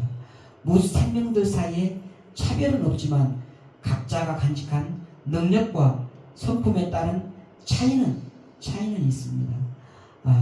기와집에 석가래가 있고 대들보가 있고 또 기둥, 흙, 기와 이런 것들이 다 모여가지고 제 자리에 제 역할을 하면서 제 자리에 있을 때 기와집이 이렇게 딱 저 기와집이구나 한지 대들보가 가장 중요하다고 해서 다 서로가 다 뭐 석가래도 나도 대들보 할 거야, 뭐 흙도 나도 대들보 할 거야, 다 그냥 그 중요한 것만 하려고 하면은 기와집이 서집니까? 각자 맡은 역할이 있다는 것입니다. 각자가 맡은 역할 그 자체가 소중하다는 거예요. 중요하고 소중하다는 것입니다. 제 역할을 하면서 어우러질 때 완성이 되는 것입니다. 마찬가지로 모든 사람들은 평등합니다. 출신에 따른 귀천은 본래 따로 없습니다. 냇물이 바다에 들어가면 모두 한 맛이 되듯이 천민이든지 왕족이든지 차별이 없습니다. 부처님께서는 지역이나 신분, 피부색, 성, 남녀성, 빈부, 학력, 신체 조건에 따른 차별을 인정하지 않으셨습니다. 그리고 모든 것은 행위에 의해서 결정된다 이렇게 말씀하셨습니다. 증인왕경 8남품 함께 읽어보겠습니다. 세상에는 4가지 계급이 있지만 내 법 안에는 마치 4개의 강이 바다에 들어가면 한 맛이 되듯이 그 전에 이름이 없어지는 것과 같다. 부처님은 어떠한 차별도 인정하지 않으셨습니다. 이러한 이러한 차별들을 인정하지 않고 모든 것은 행위에 의해서 그 사람이 짓고 있는 신업, 구업, 의업 그러한 상업에 의해서 귀천한 사람, 귀한 사람, 또 천한 사람 결정된다고 했어요. 태어나면서부터 귀하고 천하고 그런 것이 아니고 그 사람이 이 귀한 사람이냐 천한 사람이냐는 그 사람이 어떠한 말을 지금 하고 있느냐 그것에 따라서 귀한 사람 천한 사람 한다는 거예요. 행위에 의해서 그걸 여러분들이 잘 아셔야 됩니다. 모든 존재는 평등하며 그 어떠한 사람이든 부처님 성품과 인권을 지닌 소중한 존재입니다. 세상의 모든 존재들은 각자 나름대로의 가치와 역할을 지니고 있습니다. 다리가 짧은 오리는 다리가 짧은 오리대로, 다리가 긴 학은 학대로 각자 나름대로의 가치를, 의미를 지니고 있는 거예요. 다리가 짧다고 해서 너 왜 이렇게 다리가 짧어 하면서 학의 길이 맞춘다고 다리를 쫙 늘려준다고 되겠어요? 각자 자기에 맞게 그런 게 있는 거예요. 그걸 인정하고 존중해야 되는 것이죠. 이 그림 한번 봐보세요. 평등, 공평, 현실입니다. 우리는 평등을 추구하고 있는데, 자, 봐보십시오. 평등, 똑같이 의자 하나씩 놨어요. 그러니까 어떤가요? 평등을 추구할 때, 이 사람은 이만큼 더 높게 보고, 이 사람은 이제 가운데는 겨우 볼 수 있고, 볼 수가 있고, 이 사람은 안 보여요. 자, 이렇게 평등이 아니고 공평을 지향하자는 것이죠. 공평을 지향하면은 어떻게 됩니까? 여기에 있는 조금 여기 그 의자를 키적은 여기에다 주자는 거예요. 그렇게 되면은 이 사람은 자기 키가 근본적으로 자기 키가 있으니까 그냥 볼 수가 있잖아요. 가운데 사람은 마찬가지로 볼 수 있고 여기 하나를 더 놓으니까는 여기 이 사람도 마찬가지 볼 수 있잖아요.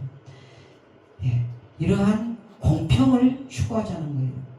근데 현실은 어쩝니까? 현실은 많이 가진 사람, 이 키가 큰 사람은 이 더 가지려고 그래요. 다른 사람까지 다 가져와서 더 가지려고 그래요. 그래서 이렇게 안 보이는 데까지 올라갑니다. 이 없는 사람은 지하로 들어가서 지하로. 현실은 그래요. 우리는 평등을 넘어서 공평을 지향해야 됩니다. 네 번째로 화합과 공경의 삶입니다.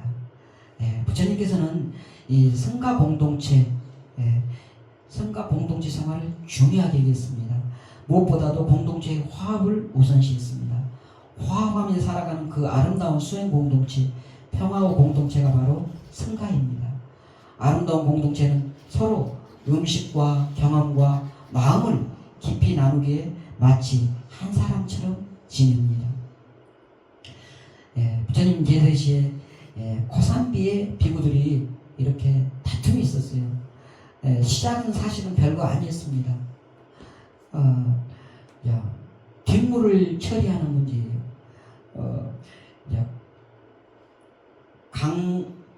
경을 강의하는 강사 스님이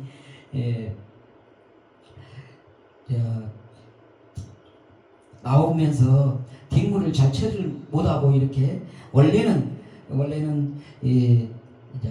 물을 받아서 뒷물을 보고 그 다음에 깨끗하게 정리를 하고 엎어놓고 나와야 되는데 이 스님이 나오면서 이렇게 물을 정리를 안 하고 그냥 그대로 물 들어있는 그 그대로 그냥 놔두고 나온 것을 뒤에 이제 율사 스님이 본 거예요.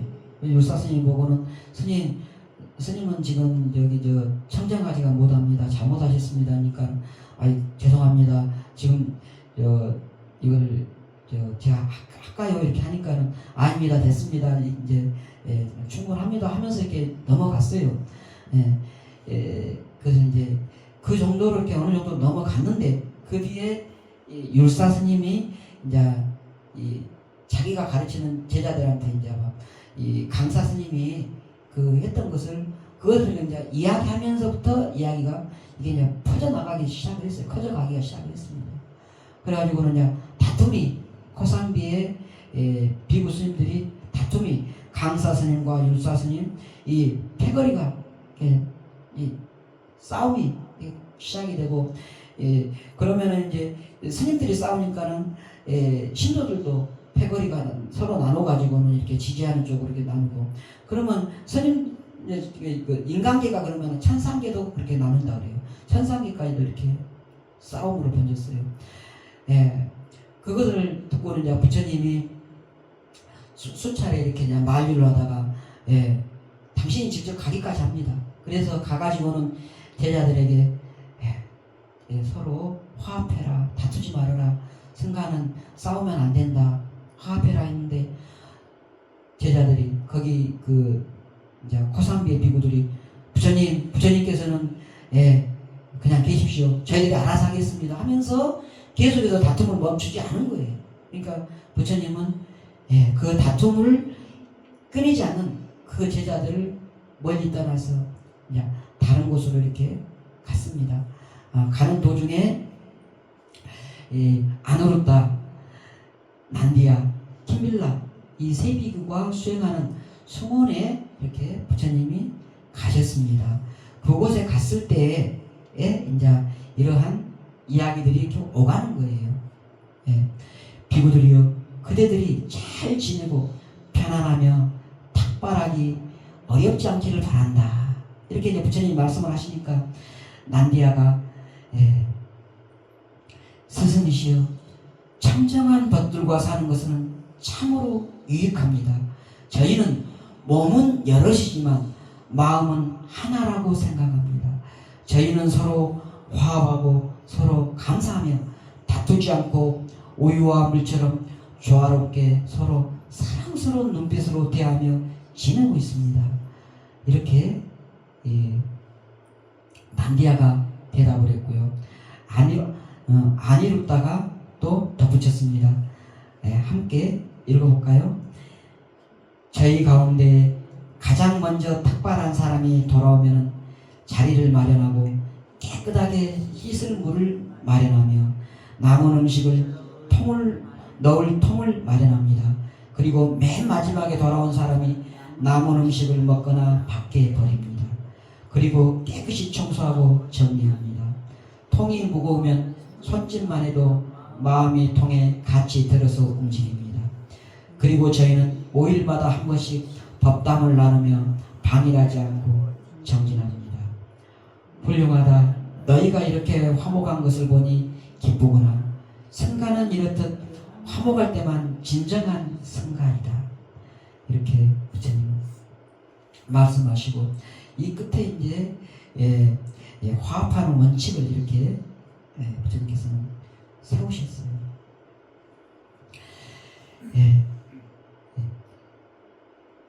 이 단체, 공동체 생활을 하면서는 화합하는 것, 감사하고 서로 감사하고 다투지 않고 물과 우유처럼 이렇게 조화롭게 어울리면서 사랑스러운 눈빛으로 이렇게 살아야 된다는 것입니다.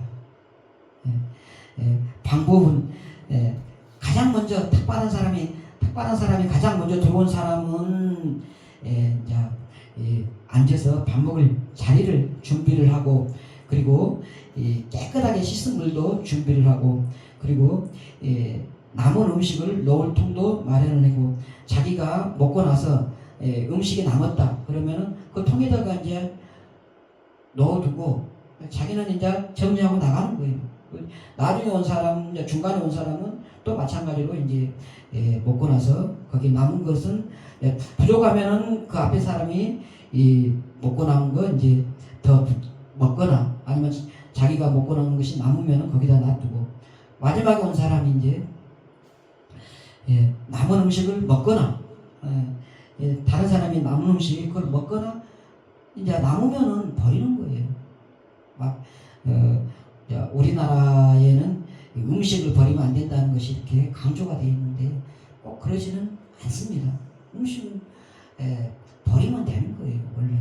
근데 이제 우리는 음식이 나한테 오기까지 얼마나 많은 사람들의 수고를 거쳐서 이렇게 왔느냐, 음식이 곡식이 귀하다, 소중하다 해서 이렇게 꼭 다 먹어야 된다고 강조를 하는데 사실은 원래는 그렇지 않다, 이런 것을 아셔야 됩니다.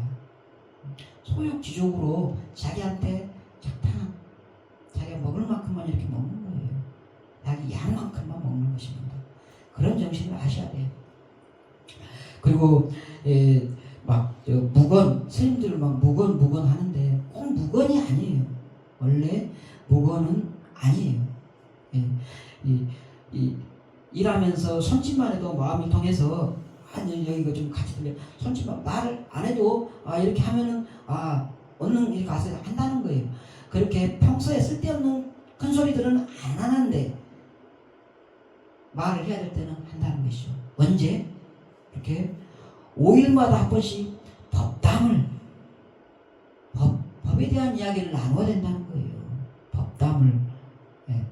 부처님은 제자들이 제자들이 모였을 때 해야 될 일이 두 가지가 있다 그랬어요. 첫 번째는 거룩한 침묵을 지키는 것, 무건이죠. 두 번째는 법담을 나누는 것. 법담은 대화, 이게 필요한 거예요. 무조건 막 무건만 하는 것이 아니고 법다운 대화, 이건 굉장히 소중한 것입니다.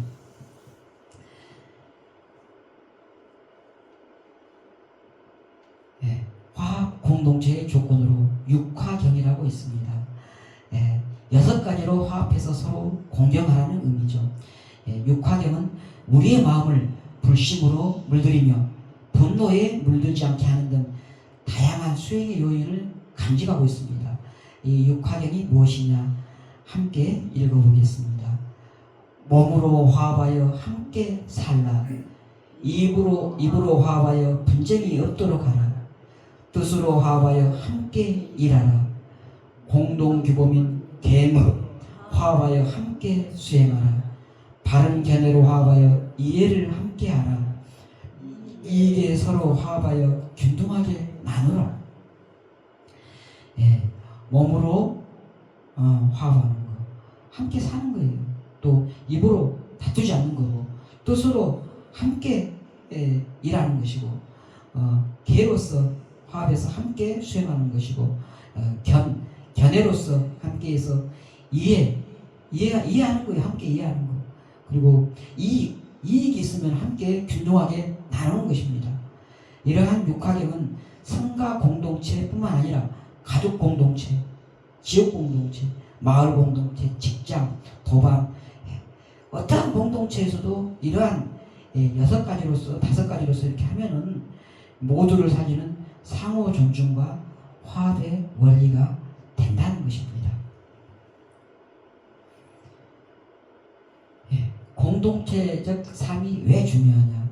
지구촌의 자원이 고갈되어 가고 기후온난화 및 환경 파괴의 재앙으로 부메랑이 되어 돌아오고 있는 이러한 현대사회에서 아름답고 청정한 지구, 행복한 사회를 후손들에게 물려주려면 친밀한 공동체인 가족 공동체와 지역 공동체의 복원이 절실합니다.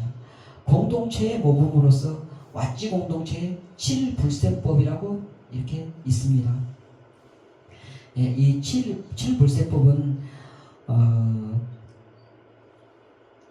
마가다국의 마가다국이 부처님이 이제 말년 부처님이 말년에 마가다국에서 밭지 공동체를 밭지라는 나라를 치려고 이렇게 계획을 세웠어요. 그래서 그 계획을 실행하기 전에 부처님께 이제 그 당시 왕이 이제 아자타스도 왕이었는데, 처음에 이 아자타스도가 왕이 될 때는 정말 아버지를 살해하고 정말 안 좋게 이렇게 왕이 됐는데, 나중에는 부처님께 귀의하고 부처님께 이렇게 의논을 하고 막 그렇게 했어요. 그래서 밭지를 치기 전에 대신을 보내서 밭지를 치려고 하는데 어떻습니까 하고 의견을 이제 여쭙는 거예요. 그때 부처님이 하신 말씀이 이겁니다. 나는 이러한 7불세법을 밭지 공동체 사람들에게 알려주었다. 네, 그 알려준 것이 이거예요. 자, 함께 봐보겠습니다. 자주 모여 회의한다. 윗사람과 아랫사람이 서로 존중하고 화목한다. 제정된 규약과 법을 잘 받듣고 깨뜨리지 않는다. 부모의 효도하고 어른과 스승을 공경한다. 남녀가 고유의 의무를 잘 수행하며 여인들을 보호한다. 마을의 성스러운 것을 공경하고 예배하며 조상을 숭배한다. 도와 덕을 숭상하고 훌륭한 수행자가 찾아오면 잘 섬긴다.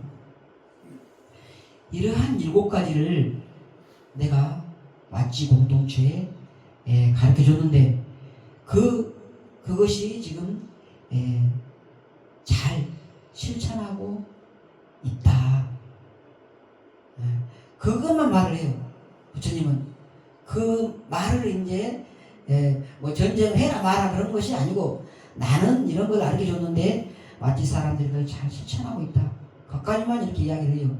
그러니까 이제 이 대신이 벌써 알아먹죠. 그 7가지 중에 한 가지만 이렇게 해도 잘 실천이 돼도 그 나라를 치기가 어려울 건데 하물며 이러한 7가지가 다 잘 되고 있으면 어떻게 그 나라를 칠 수가 있겠습니까? 하고는 물러갑니다. 자주 모여 회의하고 또 서로 화합하고 존중하는 것, 또 규약, 법, 규칙, 법이 있잖아요. 한 나라에 법을 잘 지키는 거예요. 깨뜨리지 않는 거예요. 또 부모의 효도하고 우도르는 스승 공경하는 거, 남녀 이렇게 잘 고유의 의무를 잘 수행하고 여인들을 보호하는 거, 힘없는 사람들을 보호하자는 거예요. 또 마을의 성스러운 것, 그런 것을 공경하고 예비하고 조상을 숭배하는 것, 조상을 숭배하는 것 여기 좀 들어가 있잖아요.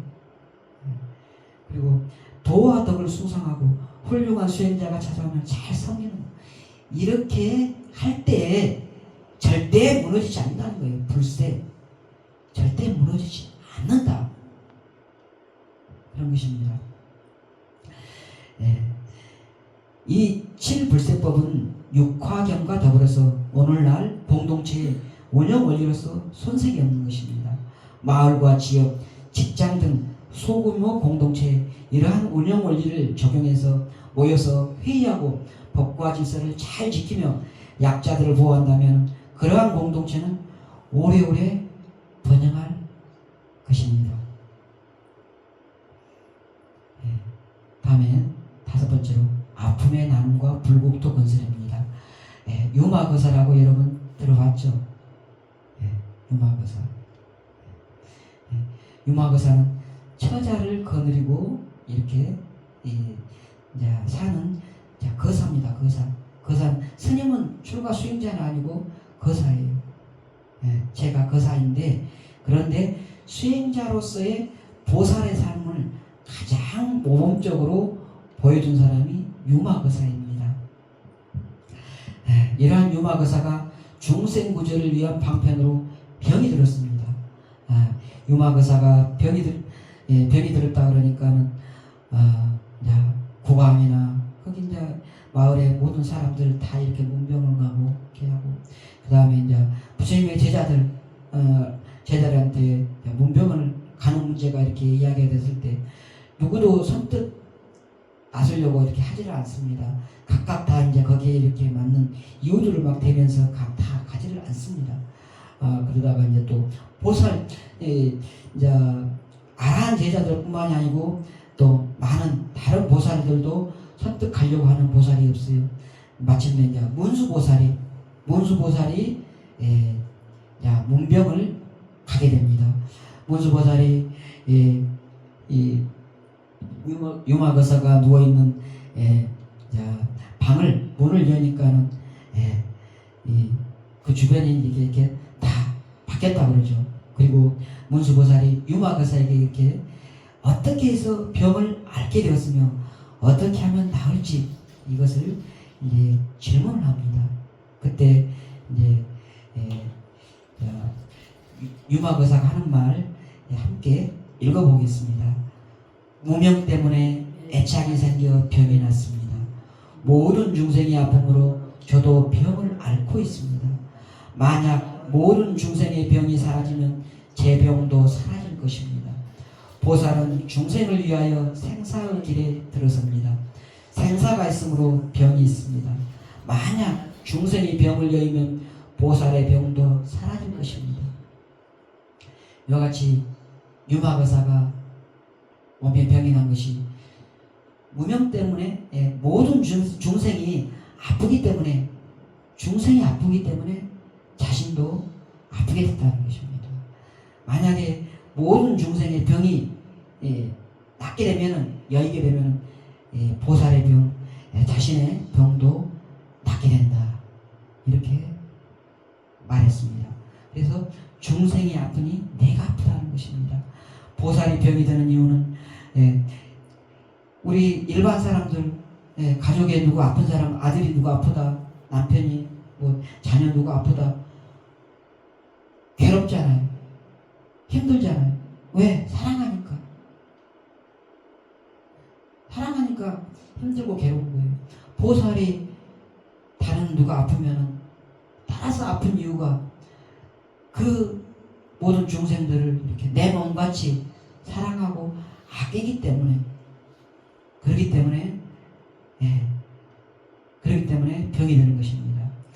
내가 병에 걸려 아픈 이유는 중생을 향한 보살의 자비심 때문입니다. 병든 자만이 병든 이의 진정한 아픔을 공감하고 그와 함께할 수가 있습니다. 아파보지 않은 사람은 아픈 사람의 속마음을 모릅니다. 건강한 사람한테 아무리 건강 잘 챙기라, 건강할 때 건강 잘 챙기라, 세기의 경일기예요. 맨날 말해봐야 안 들어옵니다.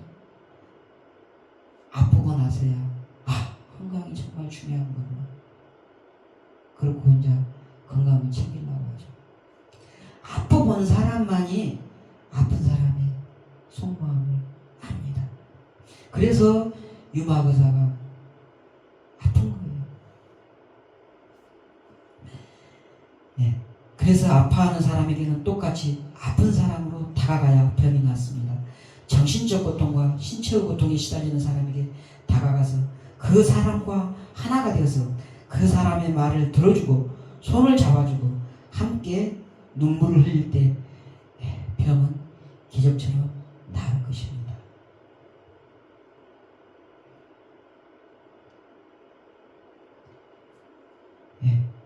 마음이 청정하면 국토도 청정하다고 합니다. 우리 불자들의 사명은 이 땅에 불국토를 건설하는 일입니다. 진정한 불국토의 건설은 모든 사람들의 마음이 맑고 깨끗해져서 세상이 청정해지는 것입니다. 청정한 세상은 다툼이 없는 평화로운 세상이고 사람들의 지혜가 밝아져서 맑은 행복을 누리는 세상입니다. 유마경의 불국품 함께 읽어보겠습니다. 보적이여, 보살은 고든 마음을 따름으로 바른 행위를 하게 되고 바른 행위에 따라서 깊은 마음을 얻으며 깊고 고요한 마음에 따라 그 의지를 잘 다스린다. 의지를 잘 다스림으로 말하는 대로 실천하고 언행이 일치하게 회양하는 마음을 내며 회양하는 마음에 따라 방편이 생기고 방편에 따라 중생을 완성시켜 국토를 청정하게 한다. 국토를 청정하게 함으로 청정한 법을 설하고 청정한 법을 설하니 지혜가 청정해진다. 지혜가 청정하니 마음이 청정하고 마음이 청정하니 일체 공덕이 청정하다. 그러므로 보살이 청정한 국토를 얻으려거든 먼저 마음을 청정하게 해야 한다. 마음이 청정하면 국토가 청정하다. 보살은 고든 마음을 이렇게 먼저 냅니다. 그래서 바른 행위를 합니다.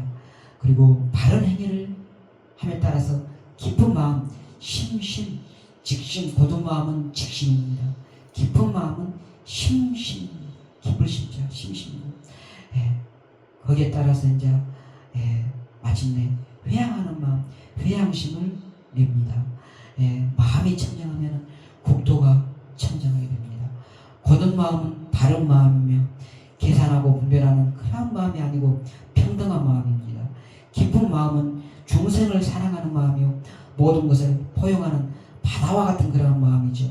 이러한 깊은 마음으로 우리의 의지를 잘 다스립니다. 회양하는 마음은 내가 얻은 덕을 나만 갖지 않고 이웃에게 나누고 되돌려주는 그러한 회양하는 마음이죠. 이것은 또한 중생의 마음을 따뜻하게 해줌으로 거기에서 갖가지 지혜방편이 나와서 중생을 완성시키게 됩니다. 중생이 완성이 되면 그 국토는 청정한 불국토가 되는 것입니다. 보살은 이 몸과 생사의 세계 속에서 열반을 실현하는 그러한 삶을 살아갑니다.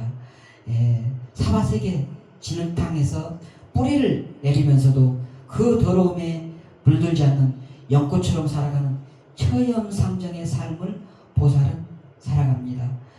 열반과 해탈은 번뇌 속에서 피어난 것입니다. 번뇌가 없을 때 해탈은 열반 해탈은 꽃 피우지 않습니다. 괴로움이 없을 때, 번뇌가 없을 때 해탈은 생겨나지 않는다는 것이죠. 그래서 번뇌가 열애의 종자다 이러한 말이 있습니다. 함께 유마경 내용 함께 읽어보겠습니다. 무의법으로 바른 자리에 이르고자 한다면 위 없는 깨달음의 마음을 내지 못합니다. 마치 높은 평원의 육지에서는 연꽃이 자라지 않지만 보잘것없는 질척한 진흙탕에서 연꽃이 피어나는 것과 같습니다.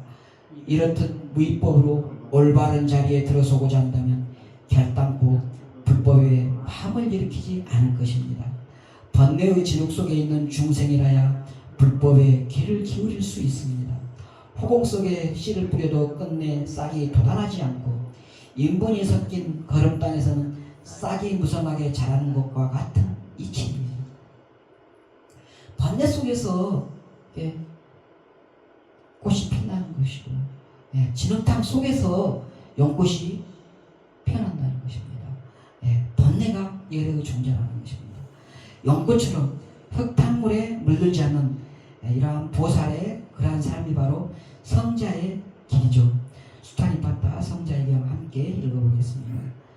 홀로 살면서 방일하지 않은 성자, 비난과 칭찬에도 흔들리지 않고 소리에 놀라지 않는 사자처럼 그물에 걸리지 않는 바람처럼 흙탕물에 물들지 않는 연꽃처럼 남에게 이끌리지 않고 남을 이끄는 자, 현명한 사람들은 그를 또한 성자로 안다. 이와 같이 우리는 그러한 보살의 삶을 살아가야 하겠습니다. 자, 그러면 토론 과제로서 우리는 가정과 사회에서 어떻게 보살행을 실천할 것인가? 집에서 또 직장, 사회에서 어떻게 보살행을 실천할 것인가? 또 이제 세계적으로 각 나라에서 사회복지제도 이렇게 하고 있잖아요. 이러한 사회복지제도도 보살행의 사회적 실천으로 볼 수가 있는가? 이러한 부분들을 고민하고 토론해보라는 것입니다. 각자 이렇게 생각 한번 해보시길 바라고요. 이상으로 금일 부강 강의를 모두 마치겠습니다.